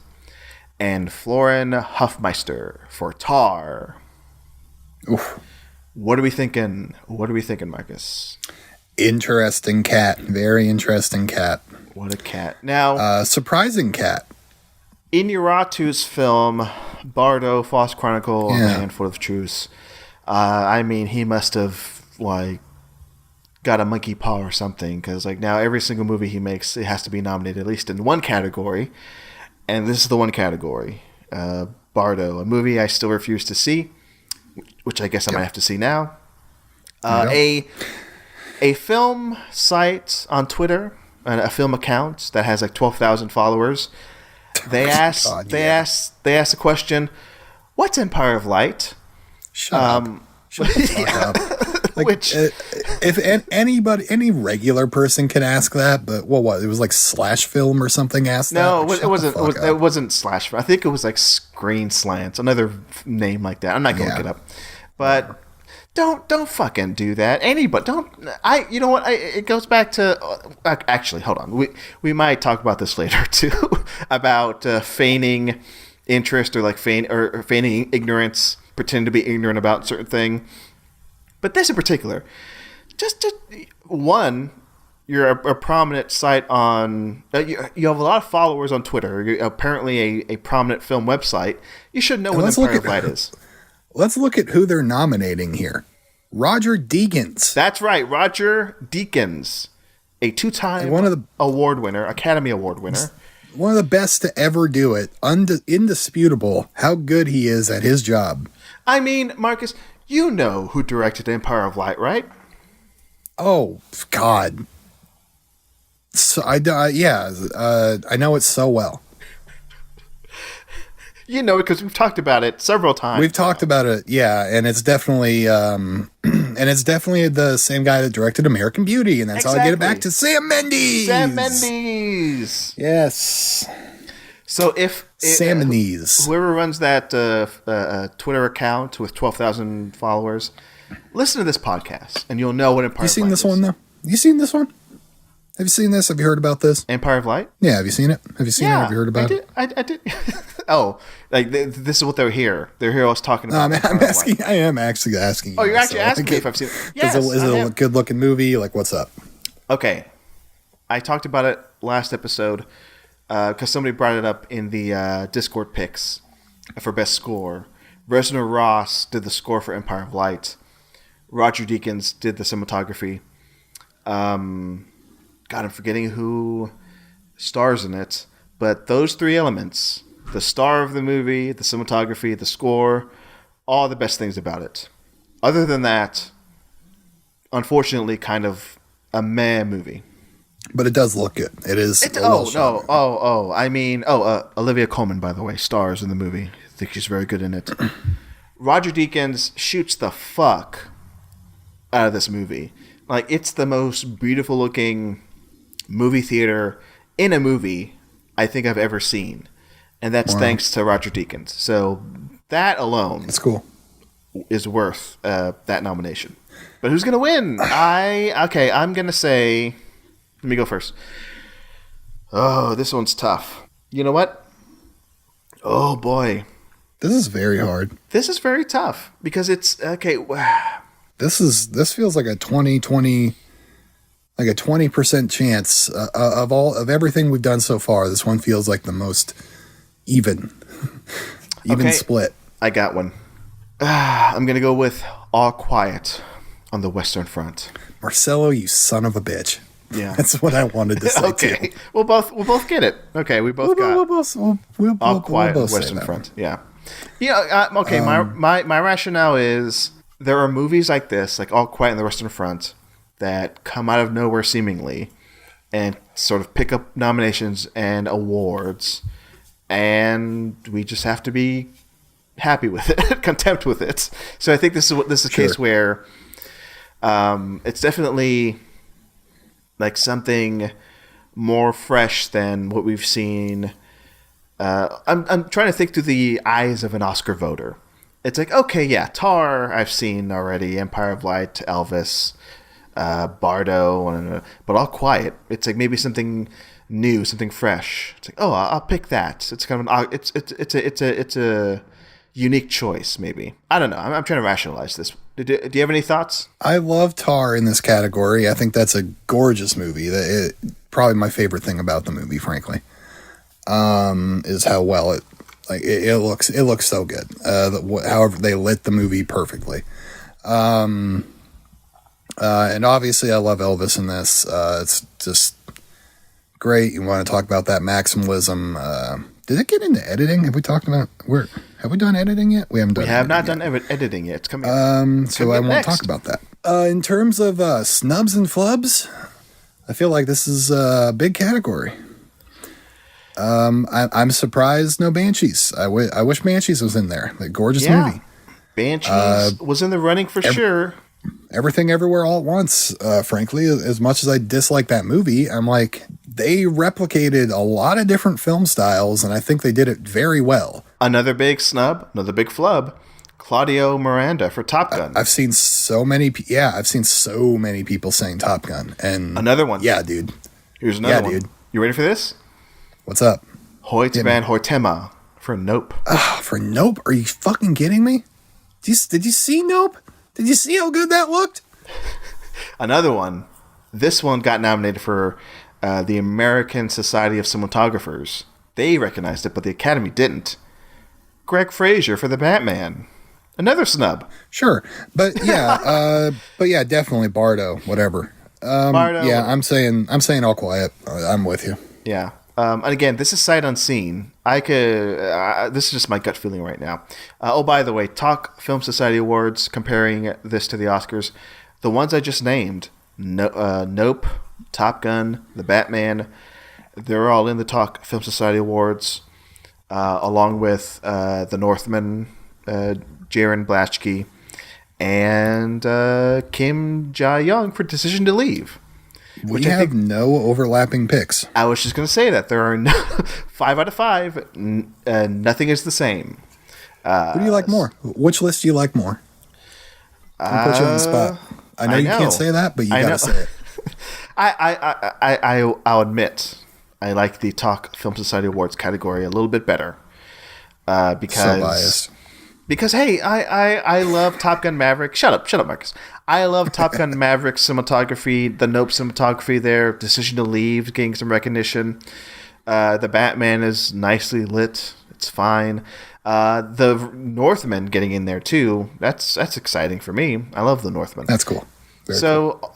As much as I love Tar and Elvis, everything else in the Oscar category, cinematography-wise, I haven't seen All Quiet, though, but everything else, I'm more excited about the movies in the Talk Film Society category for cinematography. Anyway, editing. That's me. Michael E.G. Nielsen for The Banshees of Inisherin. Matt Villa and Jonathan Redmond for Elvis. Paul Rogers, Everything Everywhere All at Once. Monica Willie in Tar. Eddie Hamilton, Top Gun Maverick. I'm not going to overthink this one. I'm going most editing. Everything Everywhere All at Once is my pick. Ooh. Even though, look, I would rather see Elvis win that. Banshees, obviously, there's some great editing in there for like comedic timing effect and everything. And look, I guess maybe that's a little bit of, there's your little tiny bit of cinematography of like how good this movie looks, I guess. Banshees didn't get costume design. Good Lord. Yeah, I'm sticking with my pick there. Everything Everywhere All at Once for editing. I'm going with the same thing, Marcus. I think you're right. But in this case, I think it's worthy of the win. Everything Everywhere All at Once. I know you don't like the movie, but I think we can agree has a lot of editing in it. It's yeah, like I said, like my rationale is like this category. It's not always best editing; it's most editing. That's just how I feel with that movie. Yeah. Let's look at the Talk Film Society Awards category for Best Editing. Everything Everywhere All at Once, Top Gun Maverick. Those are the same, but then there are differences. Decision to Leave got in there. Nope got in there. Babylon got in there. Babylon. I mean, for God's sakes, that's an amazing editorial achievement, I think. Well, I mean, amazing is a strong word. I feel like that movie's editing, Babylon's, it's like a miracle that they pieced it all together, because it seems like that movie could have been 6 hours long, and he would have released it. But the fact that they cut it down and it made sense, and then it gets experimental at the end, I don't know. It's my pick for Best Editing of the year. So the Talk Film Society Awards. I'm not gonna say they did the right job by nominating that for Best Editing, but I agree. Man, I'm thinking about this again. Top Gun Maverick, the tension that you feel. That's good. Hey, that is like the best editing in a blockbuster this year, I think. Top Gun Maverick. Shit, yeah. You can change your pick. We're still in this category. Part of me wants to change my pick. The rule is... change my pick just to be different. Okay, just to be different. Yeah. Establish the rule after I've already broken it. So you went with Top Gun Maverick. Eddie Hamilton. All right. Next category. Best Documentary Feature. It's me. Here are the nominees for the Oscars. The 95th Annual Academy Awards. All That Breathes. All the Beauty and the Bloodshed, Fire of Love, A House Made of Splinters, Navani, or Navalny. First thoughts, I like the names of all of these movies. They're all intriguing sounding. All That Breathes. Take a guess about All That Breathes. What do you think that movie's about? I think that's just about the human experience. Okay. And the nature and all that. Because don't we all breathe, really? All That Breathes follows two brothers who run a bird hospital. It looks good, though. I want to see it. My pick is All the Beauty and the Bloodshed. Oh, yeah. No, I think that's going to win. Well, okay, you say that. Okay, hold on. Let me backtrack. Look, there's a chance it doesn't. That's the one I've heard the most about. That doesn't necessarily mean it'll win.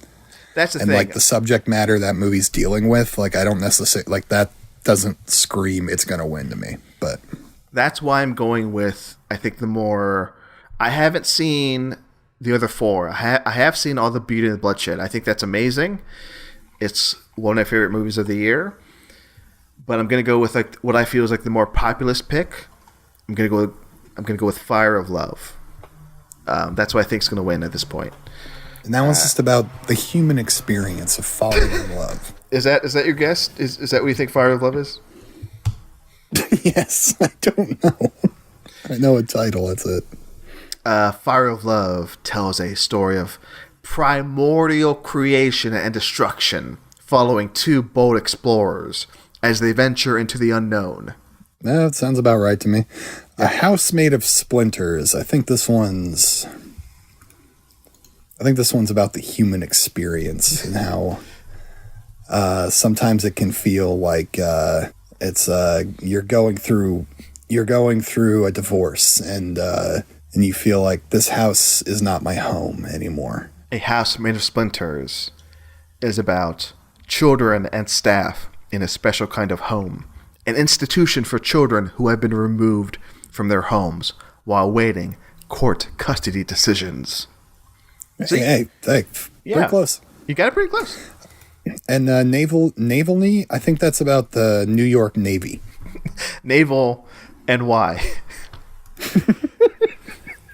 Navalny is a documentary film that revolves around Russian opposition leader Alexei Navalny and the events leading up to his poisoning. So you're way off there. But hey, you got the Splinters one, right? All right, let's move on. Talk Film Society Awards documentary nominees. We talked about it earlier. Jackass Forever. That got into the Talk Film Society Awards. Moon Age Daydream, which I've seen a lot of people say was snubbed. That got into the TFS Awards. What else? I think that's it. Our nominees win. Ours are better. Yeah, because we have Jackass Forever there. All right? Exactly. Let's move on. And Moon Age Daydream seems cool. My turn, right? Yeah, go ahead. Best International Feature Film. The nominees are... Wait, I went last time. You go this time. You're right. It is my turn. Yeah. Best International Feature Film. The nominees are...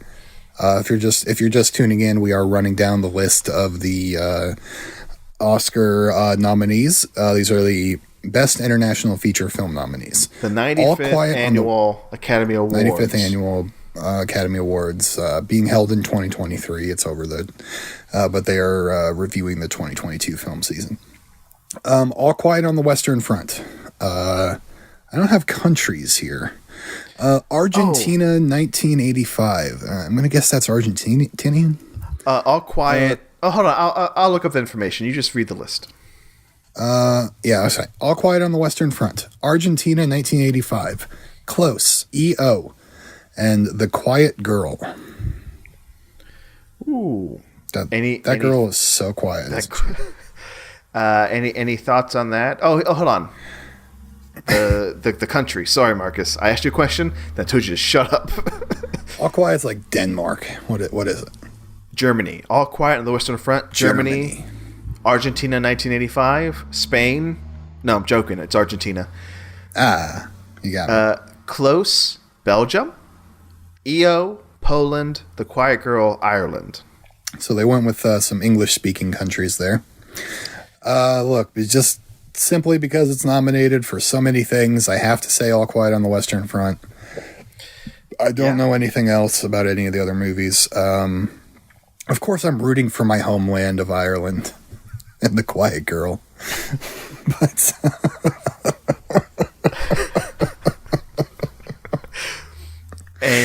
if I didn't say it was from Ireland, you would have just not said anything. You would just... I think I've read the words EO because I think we also nominated that one. Yes, we did. And The Quiet Girl, I have heard of it. I have not heard of Close or Argentina. Let's go to our list. We got Athena, Decision to Leave, and RRR in there. Are our differences, along with EO and All Quiet on the Western Front. I like our list more, even though we're not representing my homeland. But we do have RRR in there, and I think that's a spectacular movie. India, you dropped the ball. I don't know why you wouldn't have submitted that for feature film. Weird. First off, their submissions process for international feature film is stupid. Each country can submit one movie. Shut up. What's the one movie your entire country made this year that you think is worth us Americans watching? That's such a fucking busted ass system. Decision to Leave not being in there, that's kind of surprising. I don't know if that was is that Japanese? Was that their submission? Korean. I don't know. Korean. Was that Korea's submission? I don't know. Yeah, I'll look it up. I'll look up real quick as I tell you my pick of who's going to win. You picked All Quiet on the Western Front. I'm going to go with EO, a movie I don't particularly like. I think it's fine, but I don't know. I'm just so convinced that Oscar voters are going to look at it and go, masterpiece, which a lot of people really have thought after seeing that movie. Me, on the other hand, I think it left me wanting more. It kind of felt like there was no third act. It kind of felt like, oh, that's it? Okay. Made me care for a donkey. But no, it's lacking. Just like Banshees? Yeah. You know what? The year of the donkey. The donkey from EO, the donkey from Banshees. There's another donkey. I think there's a donkey in Triangle of Sadness, actually. A lot of donkeys this year. There's gotta be one somewhere in Everything Everywhere All at Once. By the way, South Korea's pick was Decision to Leave for international film. Okay. Well, that's a surprising snub and flub. I just want to say really quick, I am picking All Quiet on the Western Front, but I do have a sort of knowledge of these awards where, like, I know just because that one leaked into other categories does not mean that it's going to win Best Foreign Movie. Like, they've, like I'm trying to think of examples here, but like Drive My Car, I think. Yeah. Like, I don't think that won international feature film, but it had a few other nominations. Parasite. I don't know if Parasite won did international film. It did win. Yeah. Okay. That did. But like, I'm thinking like Pan's Labyrinth. Pan's Labyrinth, I think, wasn't even nominated for foreign film at that time, but like it had like makeup and hairstyling and shit like that. Yeah. So like, I realize it's not a lock, but I'm still saying it. Yeah, you're brave. You're like those men on the front. I'm as brave as the troops. Yeah, exactly. That's what we're saying. Next category. It's me. Best Animated Feature Film. Here we go. The Oscars. Live on ABC. Sometime in March. Here are the nominees. Guillermo del Toro's Pinocchio. Marcel the Shell with Shoes On. Puss in Boots, The Last Wish. The Sea Beast. And Turning Red. I'm tickled pink that Marcel the Shell got in there. I love it. I love Marcel. I don't know if you saw this. Maybe you didn't have a chance to, Marcus. Go on my Twitter feed.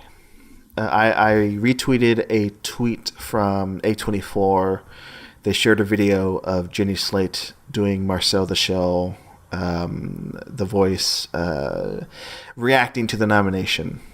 to Marcelo the That show. is cute. I believe if I listen to this, it will hang up the Skype call. So I'm not going to listen to this now, but I like the idea of that. Yeah. Check back in an hour after we're done with this and listen to that. As much as I love that movie, I think it's going to go to Pinocchio. Guillermo del Toro has been doing a lot of campaigning. That's what it is, folks. It's all about the handshaking, the speeches. Man's got his goddamn name in there. You're like, this is a Guillermo del Toro thing. I mean, but Marcus, if there's one thing from this past season that you've heard and it has stuck with you, was it something that Del Toro said about animation? Do you remember him saying something about animation? no. Well, I try to make a point. He's been saying all season that animation is not just for kids. Animation is an art for everybody. That's been his buzzy phrase all this season. And it's going to lead him all the way to the little man, the little golden man. He's going to go from one little man, a little wooden man, to a little golden man.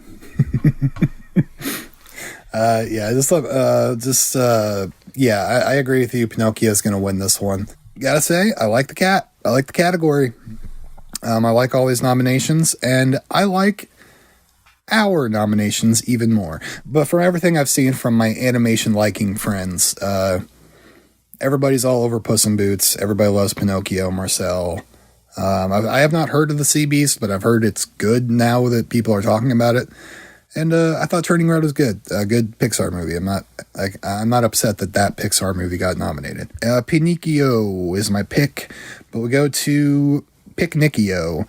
And but we go to our list. I like that we have Mad God in there. I love that. I haven't seen Mad God, but I just love that it's in there. And we got 2 stop motions in here, and we got a rotoscope, something that the Academy has deemed is not animation, I guess, and they said this can't be nominated. I don't know if technically Marcel's not stop motion, is it? It's something. It's stop motion. So Marcel, Mad God, 3. and Pinocchio all stop motion, right? Wow, good for us. Apollo 10.5, that got the TFS Awards nomination. Yeah, you're right, Marcus. At one point, they disqualified Marcel the Shell and Apollo 10.5. The Academy did, the Oscars did, saying it's not true animation. But then they came back, Richard Linklater and the makers of Marcel the Shell, and said, "Hey, fuck you, we are animation." And then they got back in. I think Apollo 10.5 did. I didn't know that happened with. Yeah, Apollo 10.5 I think did make the short list. I'll look it up. I have the page open because I just looked up. Decision to Leave was on the short list for International Feature Film. So I have what's animated. Is it out here? I have no interest in Apollo 10.5. It looks pretty bad to me. But, I mean, I'll say I like Richard Linklater's Scanner Darkly, and if the animation is any sort of akin to that, I bet it looks good. Why would you say that? Why do you have no interest in it? It looks bad. It looks bad? What does that mean? It sounds looks bad. I don't like the way it sounds. I think it doesn't sound like a movie I want to watch. Okay, fair enough. I was also prodding you just now so I could find this page. Yeah, I was right. A 10-year-old boy in 1969 Houston. I don't give a shit. Come on. Hold on one second. Apollo 10.5 was on the short list for the Oscars animated film. Okay, so I wanted to confirm that. So that's confirmed. Turning back to you. My focus is on you now. Marcus, I realize it looks bad, right? I realize it may not be your bag. I saw it. As much as I love Linklater, not the hugest fan of this movie, Apollo 10.5, but if you like the animation from A Scanner Darkly, I think you'll appreciate this on that level. And I think the story is interesting enough. It's very much his boyhood set in the 60s. So that sounds so boring, though. A Scanner Darkly is about some weirdo science fiction-y paranoia bullshit. I've seen that movie so many times, many times. It's been years, but I don't even really know what it's about.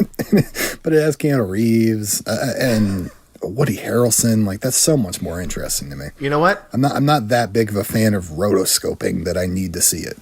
You know what? I'm going to watch Mad God soon. Maybe even tonight. You know what? Just watch Mad God. That's what I was going to say anyway. Watch Mad God. Mad God is on Shudder. I can't wait till I can see Marcel the Shell. I hope it becomes. I think it's still a high price rental or whatever. But yeah, I'll see it when it gets down in price. Yeah. All right. Next category: Best Writing Original Screenplay. Your turn, Marcus. Martine McDonough, The Menchies of Mina Shirin. Daniel Kwan and Daniel Scheinert, Everything Everywhere All at Once. Steven Spielberg and Tony Kushner. He's smoking that Kush. The Fablemans. Todd Field for Tar. Ruben Ostlund for Triangle of Sadness. I like this category. This is a good category. Triangle of You hear Sadness. me say that a lot. You've heard me say that a lot. Take a shot every time you hear Marcus say that. I enjoy hate this category. I do like this category. All of these movies are solid. All these screenplays are solid. Hold on a second. This is 100% the same field as what is nominated for director. Is it now? It is. The only difference is Tony Kushner was not the director of Fablemans. Interesting.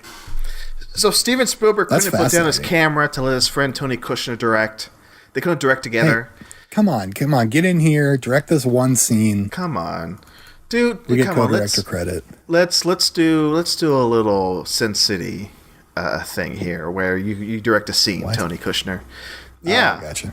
Because you remember that story? Yeah, I get it. I'm picking Martin McDonough here. Okay. I'm gonna go with the Daniels. I'm gonna go with Everything Everywhere All at Once. Good pick. That's a good pick. Speaking of good picks, the TFS Awards. Everything Everywhere, The Banshees, Tar, that's all the same. Fablemans is the same. The only one that doesn't match up, it's the big one, Nope, by Jordan Peele. We nominated it.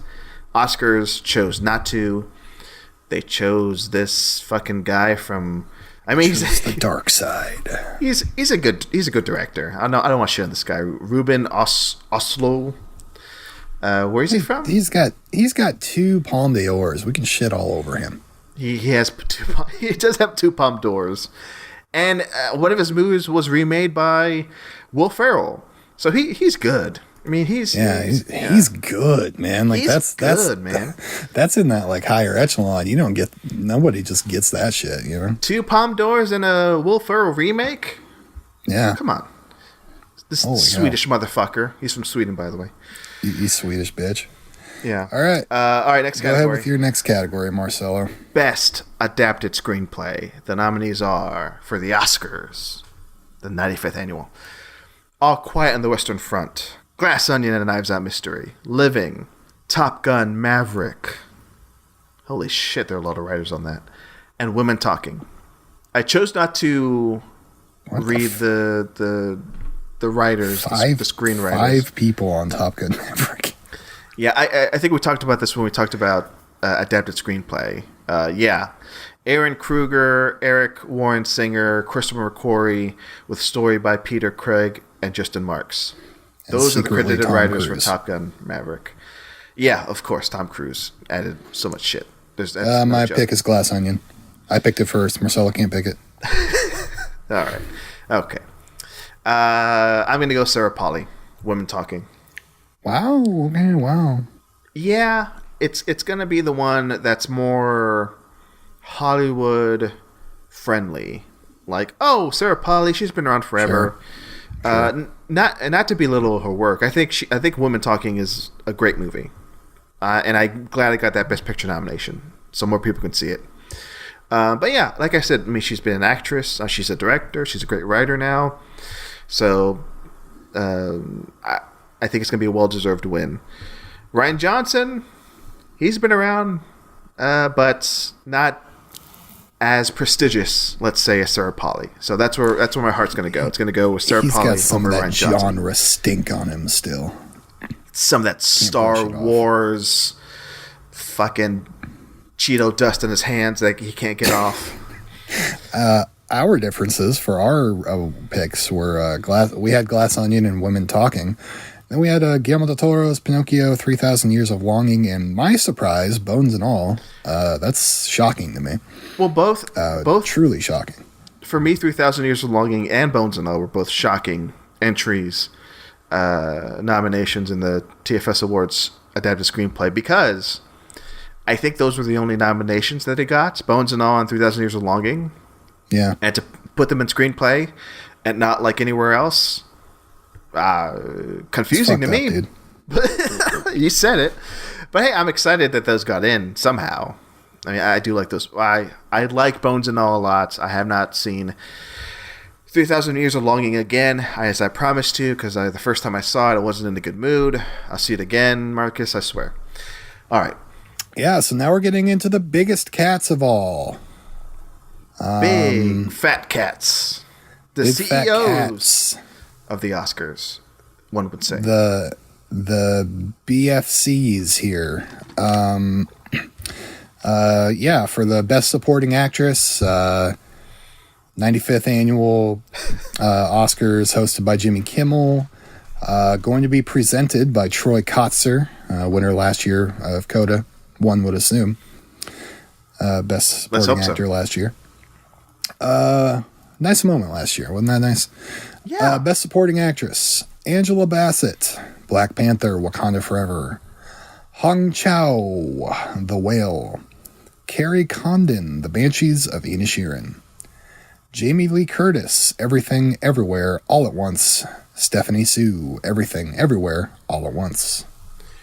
Fascinating. What a category. In all honesty. Whoa. This is why I wake up in the morning. This is why I log in every day. This is why I breathe. It's the Oscars, live on ABC, hosted by Jimmy Kimmel, March 12th, 2023, Sunday night. So, August, because I'm losing my mind. August Osage County, previous Oscar nominee. August Osage County, another Oscar nominee that's deep in my heart. I love it so much. Okay, my thoughts on this category before I pick, and I have a pick. Don't get me wrong, Marcus. I'm not gonna fuck around here. I was on the edge of my seat when they were on the fourth name, Jamie Lee Curtis. Okay. Yeah. I was like, I know what you wanted. Jamie Lee Curtis. What's the fifth one going to be? Marcelo. What's the fifth one going to be? And if I had a soul, I would have shouted in ecstasy when Stephanie Sue's name was called. One of the most exciting moments of your life, would you say? 100%. Not even like a top 10, like top 5. It's a top 2. So, number 2, Stephanie Sue's name being announced. Number 1, recording a podcast with you, Marcus. That's my number 1 of all time. Jeez, that's so sweet. I'm going to go with Angela Bassett. Yeah, okay. First off, Jamie Lee Curtis in here. That's the one everybody's talking about. I get it. Like, look, Jamie Lee Curtis is fine in the movie. She's fine. This is a career nomination. They do it all the time. This is... she just wrapped up her most infamous role, Halloween. This is sort of a Halloween nomination and just a career like, hey, Jamie Lee Curtis, she's never been nominated for shit. Let's get her something. This is her time. And like, yeah, that's what it is. I can't be mad about it. I don't care. Stephanie Sue, very good. I did not expect it. Did not expect it. Very good in that movie. Did not expect it. In some ways, I agree with you, Marcelo. I think Angela Bassett might win, but I'm going with my heart. I'm going with who I want to win here. Carrie Condon. Of course. Carrie Condon. Of course. Banshees. The Banshees. Yeah. I don't mean that in a patronizing way. Like, of course, Marcus is going to go with a Banshees pick, but... She was my favorite supporting actress performance of the year. I agree. I don't think her chances are that bad. But here's my thought on Bassett. I do think she has that juice. She has this forward momentum. She's been picking up awards. She's been picking up nominations. Yeah. I think it's her time. This is a Marissa Tomei moment, I think. Yeah. For Carrie Condon. Oh, wait. So you think they're going to mistakenly hand her the Carrie Condon the award over Bassett? Well, isn't that the controversy? Is like everybody thought that, but it's not true, it's not true. I'm joking when I say that. Yeah, I mean, yeah. The controversy is, I looked this up because I recently watched My Cousin Vinny for the first time, and I looked it up. But come on, that performance, Marissa Tomei's performance awesome. in My Cousin Vinny, she's great. It's I think it's because like the Oscars, the Academy voting body, still to this day has this fucking thing against comedic performances. I mean, look at these movies. None of them are funny. I'm not laughing. Banshees is an extremely funny movie. Everything Everywhere All at Once is a funny movie. 3 out of the 5 are comedies. As soon as I said that, I'm like, oh, I'm wrong. But okay, let me backtrack and say, in that particular year, I forget what year it was, when My Cousin Vinny came out. Yes, her performance, Marissa Tomei's, was like the most comedic, the least serious of the bunch, but it was still an excellent performance. And I don't know how the rumor got started, but apparently the conspiracy is the presenter accidentally read the wrong name and gave Marissa Tomei the award over somebody else. But yeah, there's no way that's true. So yeah, it's bullshit. Marissa Tomei deserved that. We love you, Marissa Tomei. We also love the TFS Awards Best Supporting Actress nominees. We got Carrie Condon. We got Stephanie Sue. And that's where it stops. Because we also got, instead of Hong Chu, instead of Angela Bassett, instead of Jamie Lee Curtis, we have Janelle Monáe in Glass Onion. We have Keke Palmer from Nope. We have Kristen Stewart in Crimes of the Future. This category, I like ours more. This category is crazy, man. It's crazy. Crazy. Janelle Monáe, I love that she's in there. And Keke Palmer, fantastic. Kristen Stewart, love it. What are you doing here? I love it though. So yeah, I'm on board. The TFS Awards, once again. Haven't we had issues in the past with K-Stew or K-Stew fans coming into stuff ballots? I'm going to be honest, and we're 2 hours deep into this podcast, so for anybody listening, still listening, this is just for you. I wasn't aware of ballot stuffing, because Marcus was saying in the past, yes, there have been instances of Robert Pattinson fans, of Kristen Stewart fans, voting multiple times in the TFS Awards, but in the last few years, I have added like email verification, like more security blocks, so people can't vote more than once. And I've tried to make it harder for those people to ballot stuff. I did not double check this year if anybody did. So if you voted more than once for Kristen Stewart, congratulations, you won. But hey, I put her on my list for Best Supporting Actress, right? A few weeks ago, I think I did that. Yeah, I think she was close for me. Yeah, and I think other people in the Discord picked her too. So there are fans. It's just not a total surprise. I think it's good. No, I like it. I like this nomination. I think she's crazy in the movie. It's cool. It's crazy. Yeah. All right, next category. Best Supporting Actor. Yeah, what do we got here? This one's yours. Here are your Best Supporting Actor nominees: Brendan Gleeson, The Banshees of Inisherin; Brian Tyree Henry, Causeway; Judd Hirsch, The Fabelmans; Barry Keoghan, The Banshees of Inisherin; Kai-Hu Kwan, Everything Everywhere All at Once. I'm gonna go with the and my thoughts overall. I mean, Judd Hirsch. If I have to pick somebody from the if I have to pick somebody from the Fabelmans this category, I gotta go with Dano. Why wouldn't you? My boy Dano. Yeah, Judd Hirsch is great in his couple scenes, but he's in for like 2 or 3 scenes, like for like 5 minutes total. He's good, but Paul Dano, he supports 5 minutes of that movie. Paul Dano supports the entire thing. I think he's basically in like 85% of that movie. Paul Dano is, and even when he's not on screen, you feel his presence. You know, 100%. 100%. So what does Paul Dano have to do to get nominated? I don't know what. I think he's going to have to get beat to death by another bowling pin. He's been beaten on screen by Daniel Day-Lewis, by Robert Pattinson, by Hugh Jackman, and Jake Gyllenhaal. Seth Rogen, by way of cucking him on screen. Paul Dano's been through the ringer, and yet not a single nomination. It's insane. Kai-Hu Kwan. What's this cucking business? Is that what a reference to?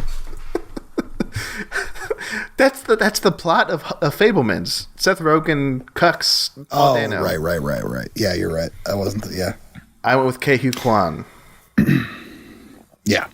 You're gonna go with that. Yeah. It's definitely no other way. That one's a lock. But good nominees. I'm sure Brian Tyree Henry's great in Causeway. I'm sure. I believe it. I'll see. I'm glad both of our Banshees boys got in there. I'm especially a fan of Barry Keoghan's performance. It feels weird. It feels like this should have been Brendan Gleeson's to take home, and it's not. He lost momentum. Ke-Huy Quan just picked it up. He fumbled the ball somewhere along the way, and Ke-Huy Quan picked it up, and he's like, "I'm taking it to the end zone, baby." You're right. Brendan Gleeson did feel like it was his. From the start, from the jump. But yeah, you're right. Ke-Huy Quan he did a reach around and said, "Nope, I'll take that." He did a reach around, yeah. He did a reach around. Our one difference, we did not nominate, we had two differences. We did not nominate Judd Hirsch or Brian Tyree Henry, but we did nominate Paul Dano in The Fabelmans and Stephen Yeun in Nope. Very cool for us to do that.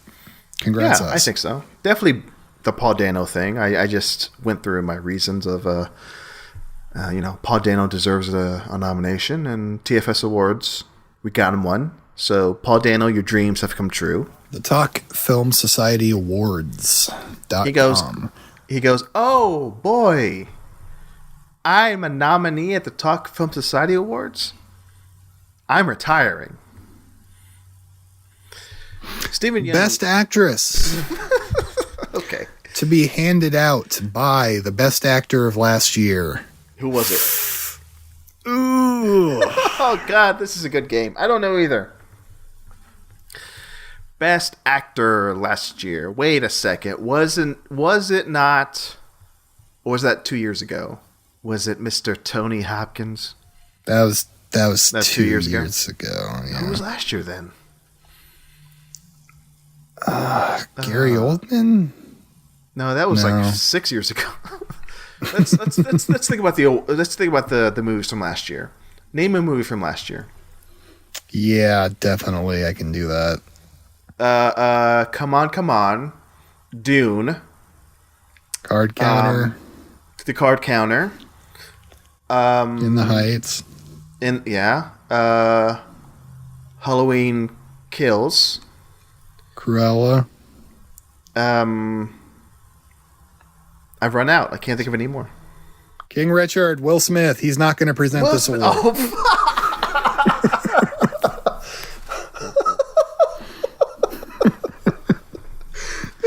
Back to the Best Actress, presented by Jimmy Kimmel. Jimmy Kimmel. No, I hate this. Do you know why I hate this? Who's going to... Okay, listen. Chris Rock. No, that's what I'm saying. If it's Chris Rock, I'm done. I'm retiring. Yeah, that sucks. That'll be it for me. I mean, whatever. But I hope it's somebody that's on the caliber of like Best Actor winner. Who? Okay, how about this game?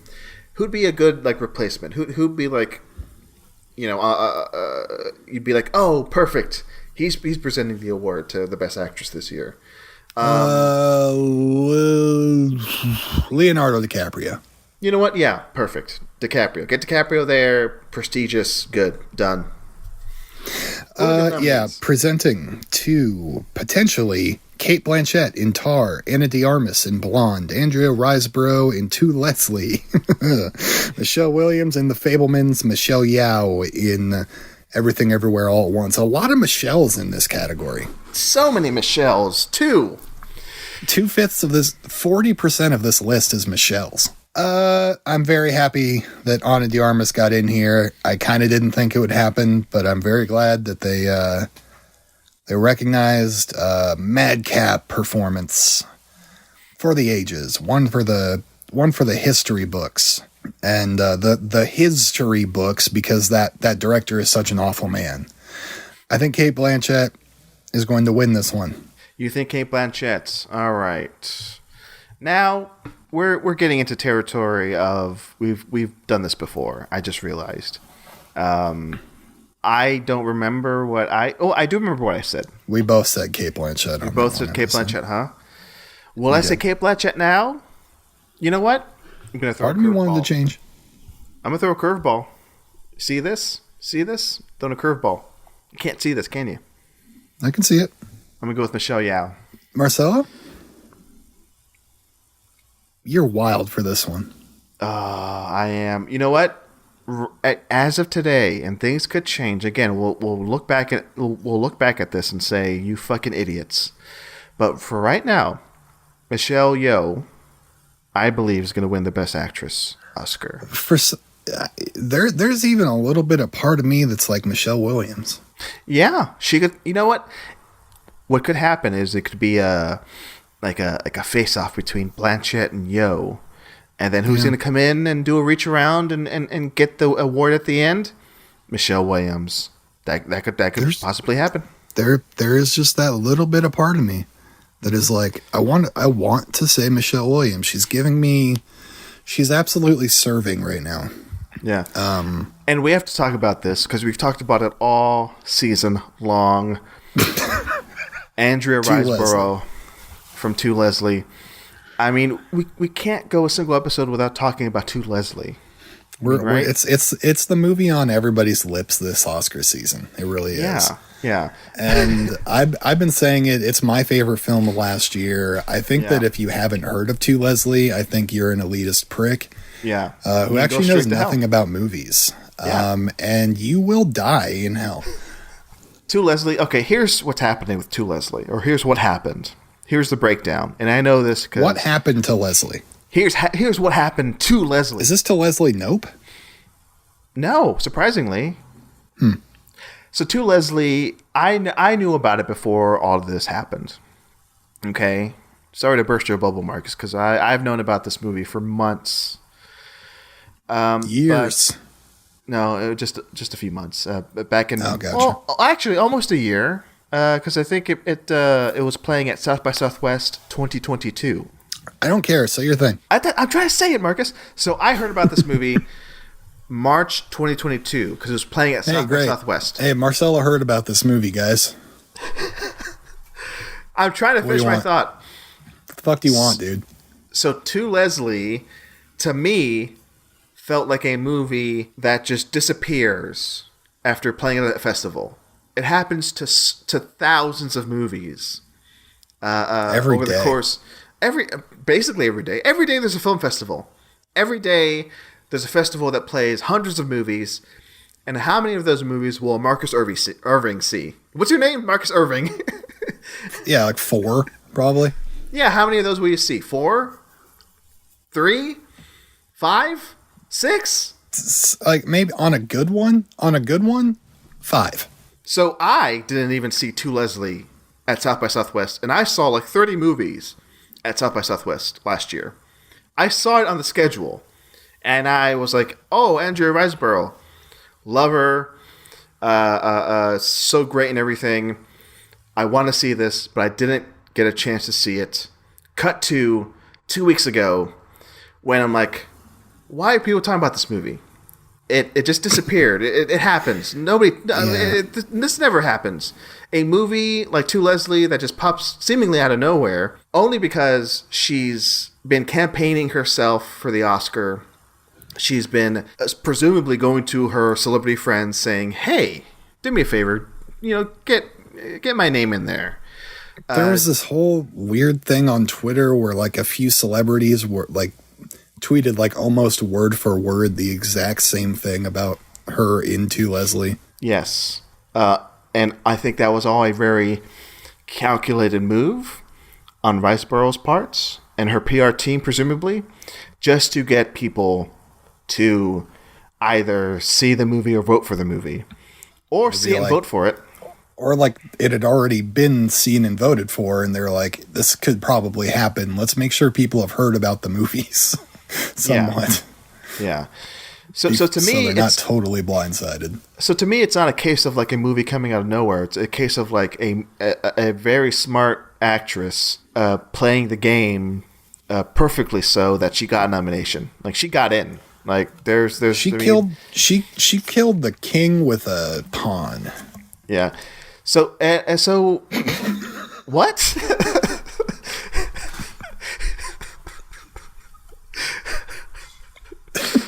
She killed the king with a pawn.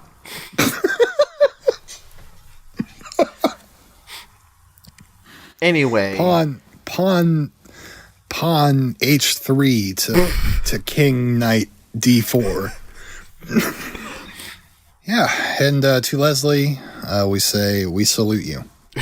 You did it, to Leslie. We all know who you are now, and now we have to watch the movie. Which, hey, I think it's a good movie. I haven't seen it. I'm assuming it's good, but I think it's the best movie ever made. I do think it's funny that this happened because she did it. Funny. I'll just say it again. She won. All right. We picked our picks. TFS. Yeah, what are our differences from we kept Cate Blanchett. We kept both of the Michelles. We love but Michelles. We swapped out Ana de Armas for Maya Goth in Pearl, and we swapped out somehow we didn't nominate Andrea Riseborough, but we did nominate Tong Wei from Decision to Leave. Now look, my performance of the year, Ana de Armas in Blonde. So I'm going with the Oscars here. I think they win. Just because of that little fact, even though ours overall I think is a more well-rounded list. Fair. If we're picking, I guess that's what we're doing now. I do like the fact that Tong Wei in Decision to Leave, that's on the TFS Awards. And I love Mia Goth and Pearl. That's one of my favorite performances of the year. I'm going to go with the TFS Awards. I haven't seen Blonde yet. 1-1. We'll have to break the tie later. Yeah. What? It's... All right, Marcelo. It's me. Final category before the final category before the big one. The final one before the final two. Here we go. Best Actor. Presented by Avion Water. Oh, wait, no. Presented by... who was the best actress last year? Jessica Chastain. Oh, yes, you're right. Wow. I know that because literally I have her picture holding an Oscar as my cell phone wallpaper. I have cute confessed. I'm a cute little guy. Go to hell. All right, Best Actor. Austin Butler for Elvis. Colin Farrell, The Banshees of Inisherin. Brendan Fraser for The Whale. Paul Mescal for Aftersun. And Bill Nighy for Living. Oof. What up? Okay, this one's intense. Fucking powerhouses here. Holy Bill Nighy from The Top Rope. Holy Paul Mescal coming in with the steel chair. Brendan Fraser, he's on fire. He lit himself on fire to do a spear. Colin Farrell's on the Hell in a Cell. Colin Farrell, he's trying to work. He's trying to roll up with his feet on the ropes. Austin Butler, the Stone Cold Stunner on the Undertaker. Oh no, he's the champion. Austin Butler is your new champion actor. Is your new best actor.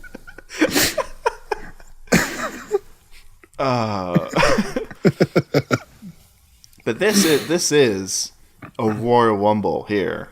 This is great cat. Who's going to be the King of the Ring? I don't know. I think it could go one of three ways. Sorry to Paul Mescal. No shit. It's going to be either Butler, Farrell, or Frazier, right? Yeah, exactly. There's a chance. I don't know how big the push for Bill Nye is really. Like, there's a chance this is a career award winner guy that nobody's really expecting. Kind of like Anthony Hopkins a couple years ago, but although Bill Nye was never nominated, this is his first nomination. Yeah, first win yeah, exactly. Bill Nye. This is his first nomination and first win. Best actor, but in my head, I want this to be a 33 race. And I said Cate Blanchett first last time. I want you to say first this time. Oh boy. This is a 3-way race. You know what? Oh man, this is tough. Oh god, this is the hardest thing I've ever had to do. Oh my god. I'm gonna go with Colin Farrell. Wow. Yeah. Wow, I didn't expect that from a Marcelo Pico. Hey, tonight, it's a special night. It's Oscar's biggest night. It is Oscar's biggest night, isn't it? It is Oscar. Yeah, the night of the nominations. This is Oscar's biggest night. The biggest night. But no, hold on. Just imagine what these 5 men are doing right now, having learned that they got nominated for Oscars. Now, I think Farrell, first time nominated. Frazier, I think they're all sitting at a computer, staring at a picture of an Oscar and screaming, "That should be mine." I think these are all first-time Oscar nominees, which is wild. Bill Nye, Mescal, Frazier, Farrell, Butler. There was a stat. I put it in the Discord. It was like 16 of the 20 nominations are all first-timers. That's cool. Wild stuff. Enough jibber-jabber. Marcus, who you picking? Fuck you. Goddamn. Okay, look. I want Austin Butler so bad. To win. I want him to win, to be mine. Okay. Brendan Fraser, I think that's the ultimate feel-good story here. And for a while, I kind of thought it was his to lose. But yeah, dude, I think there's just something about I think they're gonna call in Farrell here. Oh wow, you're going with Farrell. There's just something about him this year. I'm feeling it. I'm just feeling it for the big dog. And what a presence he has in that film. What a great performance. What a cheery performance that turns into something slightly more menacing. I changed it. I went with Frazier. You went with Frazier. He went with the feel-good story. You convinced me. Because I do think they both have varying degrees of feel-good stories. Farrell's story of his last 20 years now being sober, seemingly a so much better person in real life. Yeah. Right? Yeah. An amazing actor. He's done the work. He's done so many great performances. Frazier, though, he also has such a compelling story. Again, folks, it's about the politics, okay? We just spent 10 minutes on Andrea Riseborough and how she got in, right? Another way of doing it is having a story like Frazier's, which is I don't want to diminish the story by saying it's just a story. It's the real life. That plays a factor into it. It has to in the awards like this. It's kind of fucked up now I think about it. Really, it's fucked up. But it's fucked. It's extremely fucked. I'll give him credit, though. The Whale, his performance of that is pretty damn good. So, as much as I don't like The Whale, if he wins, good for him. And I hope he gets more roles that suit him and he has a nice, lustrous career, if he wins or not. But I have a feeling now, you've convinced me, Marcus, yes, I think Frazier might take it as of this recording. I will not be upset either way that 33 split goes. I will be mildly upset if Bill Nye takes it. And I'll be okay with it. I'm going to see that movie this weekend because Living, I didn't think it was a real movie, but apparently it's playing here in town this weekend. So I'm going to see it. I'm going to judge for myself.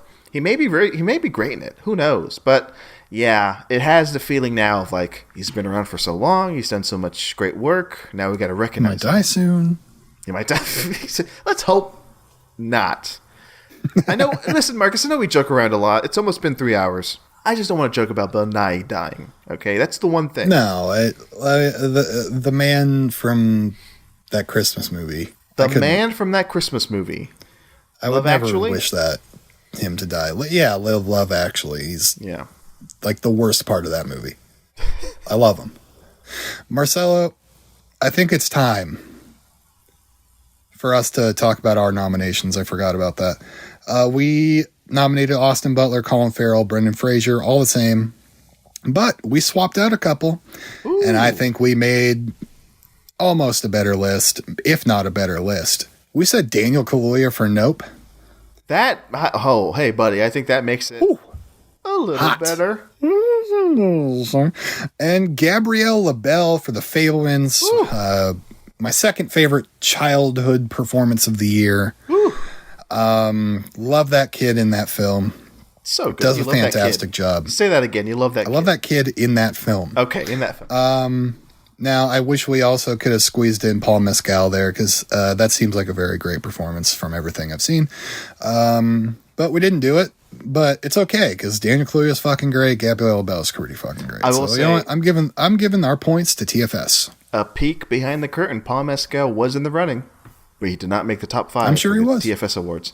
Marcus, I recommend After Sun wholeheartedly. I'm sure I've said that to you before. You don't have to convince me on After Sun. Marcus, I'm really excited. Trust me here, Marcus. Hey, listen to me, Marcus. I'm your friend. Watch After Sun, please. Okay. I think it's time we moved on. Before we move on, I wanted to say one thing. I do think the Best Actor category for TFS Awards is a little bit better. Although I love Paul Mescal in After Sun. But no, the big surprise for me, it's a good surprise, is seeing that kid, Gabrielle LaBelle, in The Fabelmans being nominated for the TFS Awards. I didn't expect it. Glad he's in there. Same goes with Daniel Kaluuya. I knew he was great. Didn't expect him to be here in this category for the TFS Awards, but good. Now we can move on. But good. Best Director. This is it. It's all on you, buddy. This is it. Being presented by Will Smith. Martin. They nominated Martin. Here's who they nominated. Martin McDonough for The Banshees of Inisherin. Daniel Kwan and Daniel Scheinhardt for Everything Everywhere All at Once. Steven Spielberg for The Fabelmans. Todd Field for Tar. Ruben Östlund, Triangle of Sadness. Oh boy. We want to talk about hot cats, Marcelo? You want to talk to me about hot cats right now? I think this cat is flaming. This cat's on fire, baby. Marcus, call this cat Cheetos, because it's flaming hot. We got to call in the fire department and the FBI to put out this fire. Steven Spielberg, yeah. Here's something that went through my head. I think I picked Martin McDonough for screenplay.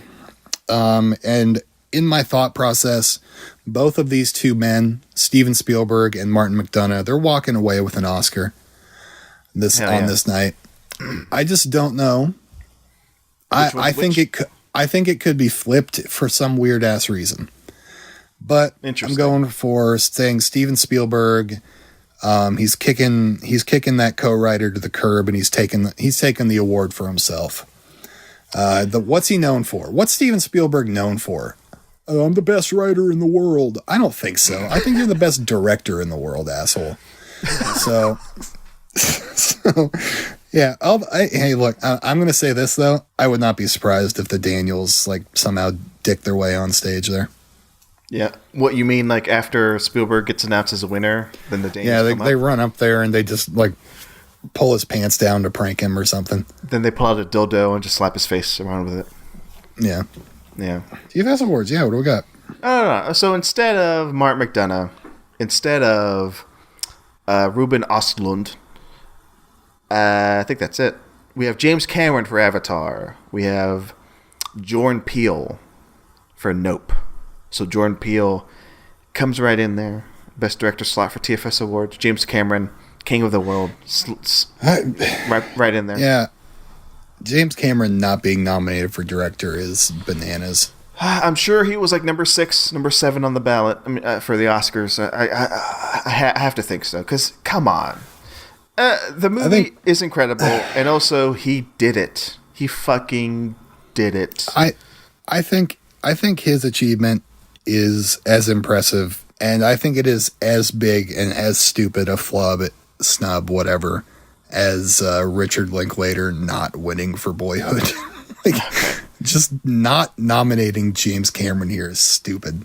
And like, man, I don't know, dude. Maybe you disagree with me on the Boyhood thing, but like that year when Boyhood lost to fucking Birdman, right? Like, I did not enjoy that year. Actually, I think that was the first year. No, sorry, that was the second year of the TFS Awards, I think. Because first year was Her, that won Best Film, and then the year after that was Boyhood, that won the TFS Awards Best Film. Hey, we got it right back then. But no, I'm mostly with you. I don't know. James Cameron not being nominated doesn't make sense. Although I do think Mark McDonough, the Daniels, Spielberg, Field, I think they all really deserve to be in there. And then Östlund for Sadness. The triangle of that was maybe that's the 5th slot, and I don't know. He wasn't nominated for his other 2 movies, was he? Like, he didn't get a nomination for Force Majeure or Östlund. I don't think so. No, The Square, or is that his other movie? This might be his first. I have his page open because I just looked it up. I looked up where he's from. This bastard, Swedish son of a bitch. As I look through that, yes, he's been nominated for 2 Oscars. Wow, wait a second. This can't be right. He's only been nominated twice this year. That's it for screenplay and directing. He hasn't been nominated. He has not been nominated before. Maybe this is just a general recognition. Well, yeah, he's done some great movies. Yeah. I mean, we've gone through it. The one that Will Ferrell remade, The Square, The Rest, Triangle of Sadness. I like our nominations just slightly more. Yeah, we got the J Dog in there. Got Cam Dog. We got both the J Dogs in there. We got the Jordan. We got the James. This is it. All right, this is it. Final category: here. Best Picture of the Year. My turn, right? It's yeah. We switch off. You want to switch off? Okay. Yeah. I'm losing my shit right now. I'm on the edge. Here we go. I'm edging. I'm edging right now. I'm edging right now. That's what I'm trying to say. Best Picture, Oscars, Jimmy Kimmel hosting. Will Smith will not be there. Here we go. The nominees are All Quiet on the Western Front, Avatar, The Way of Water, The Banshees of Inisherin, Elvis, Everything Everywhere All at Once, The Fabelmans, Tar, Top Gun, Maverick, Triangle of Sadness, Women Talking.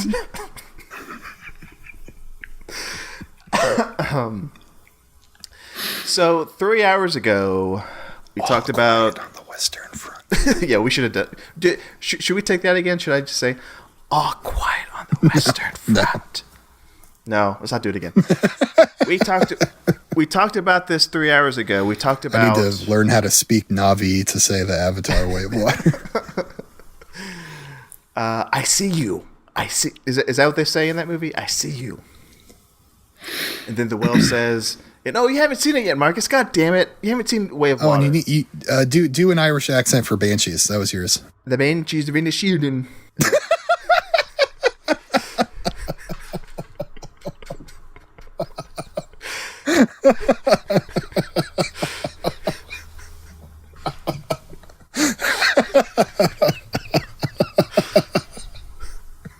Perfect. Okay. Everything Ever All at Once. That's what I'm picking to win Best Picture. Wow. Okay. I'm going straight for it. Straight for the gullet. Marcelo, you know what I think's going to win Best Picture? What's going to win Best Picture? I've been saying it for a while. I think Top Gun Maverick's going to take it. Oh, whoa. Oh, buddy. Oh, man. Maybe this is my hottest pick yet. But Scorching. I think Top Gun Maverick is going to take it. You know what? I said the same thing a few months ago. I said, I told this theory to somebody who I'm not seeing anymore. The first and last date several months ago, maybe this is why, I went on a 10-minute rant of why I thought Top Gun Maverick was going to win Best Picture. I go, listen, Tom Cruise was right in holding it back for 2 years. He released it at the right time. It brought people back into the theater. It was a huge hit. Nobody really thought it was going to be that big of a hit, but Tom Cruise proved them all wrong. It's like a 5-quadrant film. It caters to all audiences, like beyond I think any other film in this category. I think it like covers. Yes. I think it's beloved. Few people I've run into don't like it. A lot of people love it more so than Tar, Avatar, Banshees. Although I haven't heard too many people say bad things about Banshees. Like that one. You know what? If I were to have a second pick, it'd probably be Banshees. Maybe that'll sneak in and win Best Picture. Who knows? But I'm kind of with you with Top Gun. I would not be surprised if that won Best Picture. Because I said that myself a few months ago. But right now I'm feeling Everything Everywhere might pull it off. My reasoning is mostly we know that they do not have the most diverse voting body there, and I'm thinking the old white men will like Top Gun Maverick the most of all of these films. Sincerely, that's my main. Like you said at the 5-quadrant thing, it is a beloved movie. I think it's an important movie this year. I think the capitalists are going to love it and they're going to vote for it. I think the old guys are like, damn, that's a war picture. I think the people that are like can see the artistry behind it, I think they would vote for it, even though there's a couple other they might vote for it above it. And I think the film just to me is this just and this is just my personal read. I've never seen anybody else say this, but this feels like a celebration of Tom Cruise as the actor that he is, and like a passing of the torch to the next generation of film stars. And like, not necessarily that's the biggest Oscar bait there is. I mean, Tom Cruise didn't get nominated for Best Actor or anything, but like, I don't know. I still see it. I still see it.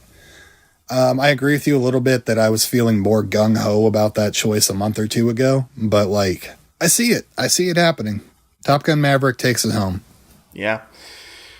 Can't wait to see your face when you're wrong. I want you to video chat as the Oscars are playing, and I want you to see Top Gun Maverick lose the Best Picture Oscar. Marcus. I will full on sob. In all seriousness, this is the most exciting. This is why this is Oscars' biggest night. Anything this is can why happen. this is Oscars. This is why this is Oscars. Anything can happen, folks. I can see a pathway to victory for Banshees, for Everything Everywhere, for Fabelmans, for Top Gun, for Tar. Hey, Women Talking. That may even be a sort of Coda-esque. So like, hey, nobody saw this coming, and then boom, Best Picture winner. Who knows? Yeah. Less so for All Quiet. I don't see that winning, in my honest opinion. Triangle of Sadness, less so. Elvis is a long shot, but imagine if that won Best Picture. That would That'd be dope as hell. I say often, like, the Oscars are not cool enough to give Elvis the Best Picture Oscar. Hey, thank you very much. Take this Oscar. Put it in my peanut butter and jelly sandwich. Bacon and bananas. I'm put some bananas on top of the Oscar and eat it. The TFS Awards. Okay, so we got Avatar. Stay away from me. I'll shoot you with my gun. They're trying to kill me. Colonel Tom Parker's trying to take away my Oscar. Where's your visa, you son of a bitch? It's like my favorite line. That's honestly my favorite line in the movie. When Butler is like, "You don't even have a visa, you son of a bitch." It's amazing. I'm taking this Oscar on a world tour. Finally. But Colonel Tom Parker doesn't want me to go on this world tour. He says they're trying to kill me.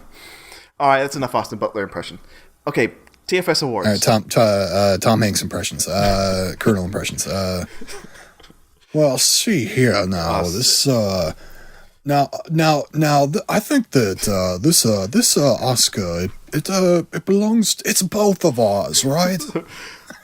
You're like me. You're like a child. I can't do it. I can't do Tom Hanks in that movie. I don't remember. I don't. I was. This is severely off the rails, but I'll say this: one of the funniest things I heard on a podcast last year was like it's behind the paywall, I think, at Comedy Bang Bang. Paul F. Tompkins does a Colonel Tom Parker impression. I've heard that. At a live show. I forget where. And Scott Aukerman, at that point, had not seen Elvis, so he had no idea what he was doing. But I got a kick of Paul F. Tompkins doing a Colonel Tom Parker impression. Tom Hanks as Tom Parker. That's up there with his genius choices, like his when he did the Red Dead Redemption 2 character. Yeah, which I'm still so unsure about. I'm like, what is that?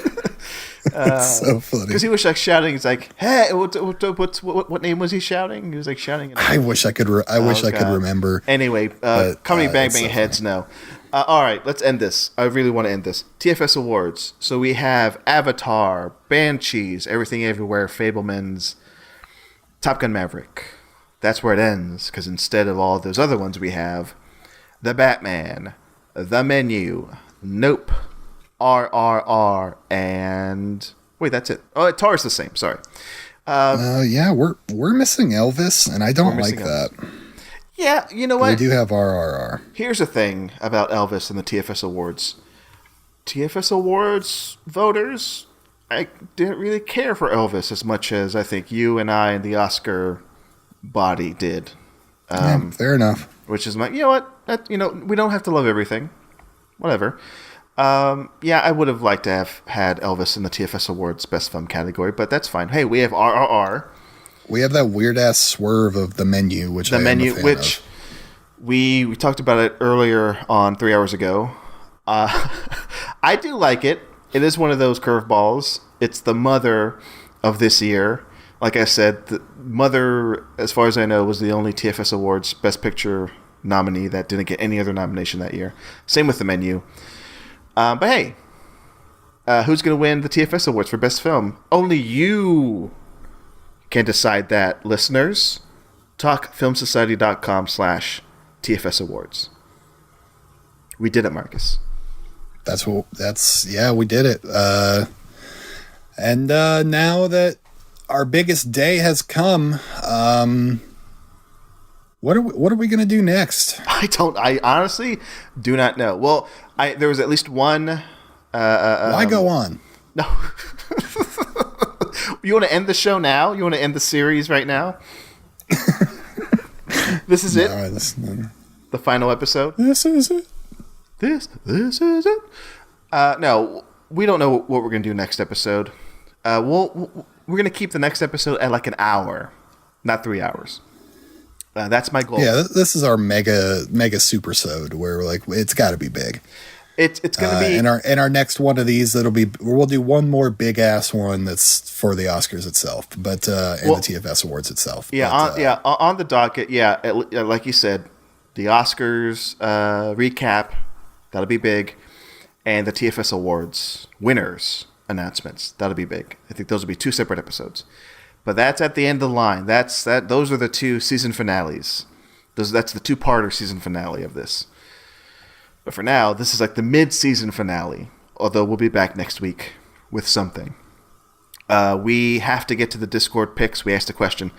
We'll address that next episode. God, are we doing that? We're not doing that now. We're not going to. No, we're not going to stretch. You're not going to stretch this out anymore. It's 3 hours. Come join the Discord. Talkfilmsociety.com/Discord. Fun place. Talk about shit. Yeah, we've got cool super people fun in there. Plugs. Film. Patreon.com/TalkFilmSociety. Follow Gunk Blader. Follow me, Marcelo Babylon Pico on Twitter.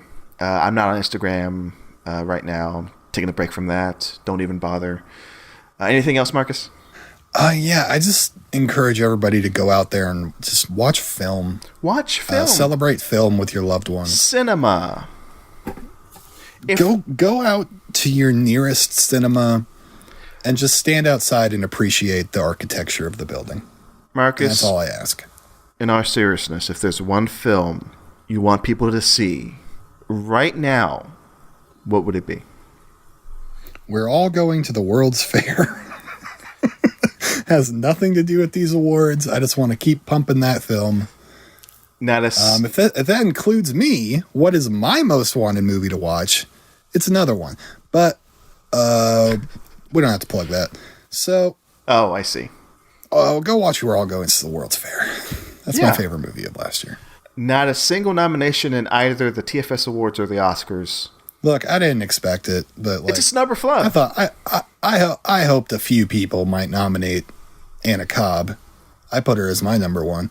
But Marcelo, what's your one movie? I want people to go watch Top Gun Maverick. What a movie. You know what? I want people to go watch Avatar. Don't watch We're All Going to the World's Fair. Go watch Avatar. Go watch one of the biggest movies of all time, Avatar. Yeah, I mean Marcelo did it with Top Gun. Yeah. Go watch those 2 movies back to back. I'm pulling your chain. Honestly, if we're being honest here, Women Talking. I want people to see that. It's nominated for Best Picture. More people are going to see it, so I'm happy about that. Yeah, I gotta watch it because it's in Best Picture. I'll watch all the. How many have we seen so far? You've seen 9 of them. I've seen Banshees, Elvis, Everything, Fabelmans, Tar, Top Gun. That's it. I gotta see Triangle, Avatar, All Quiet, and Women Talking. Yeah, and I'll do it. There's a very good chance I will have seen All Quiet on the Western Front by next episode. Boot up your Netflix accounts, folks. Why are we still talking? Marcus, thank you. It's been a pleasure. Man, did you have a good day? Did you think this was fun? I see you at the movies. Nope, I never say that. Bye-bye.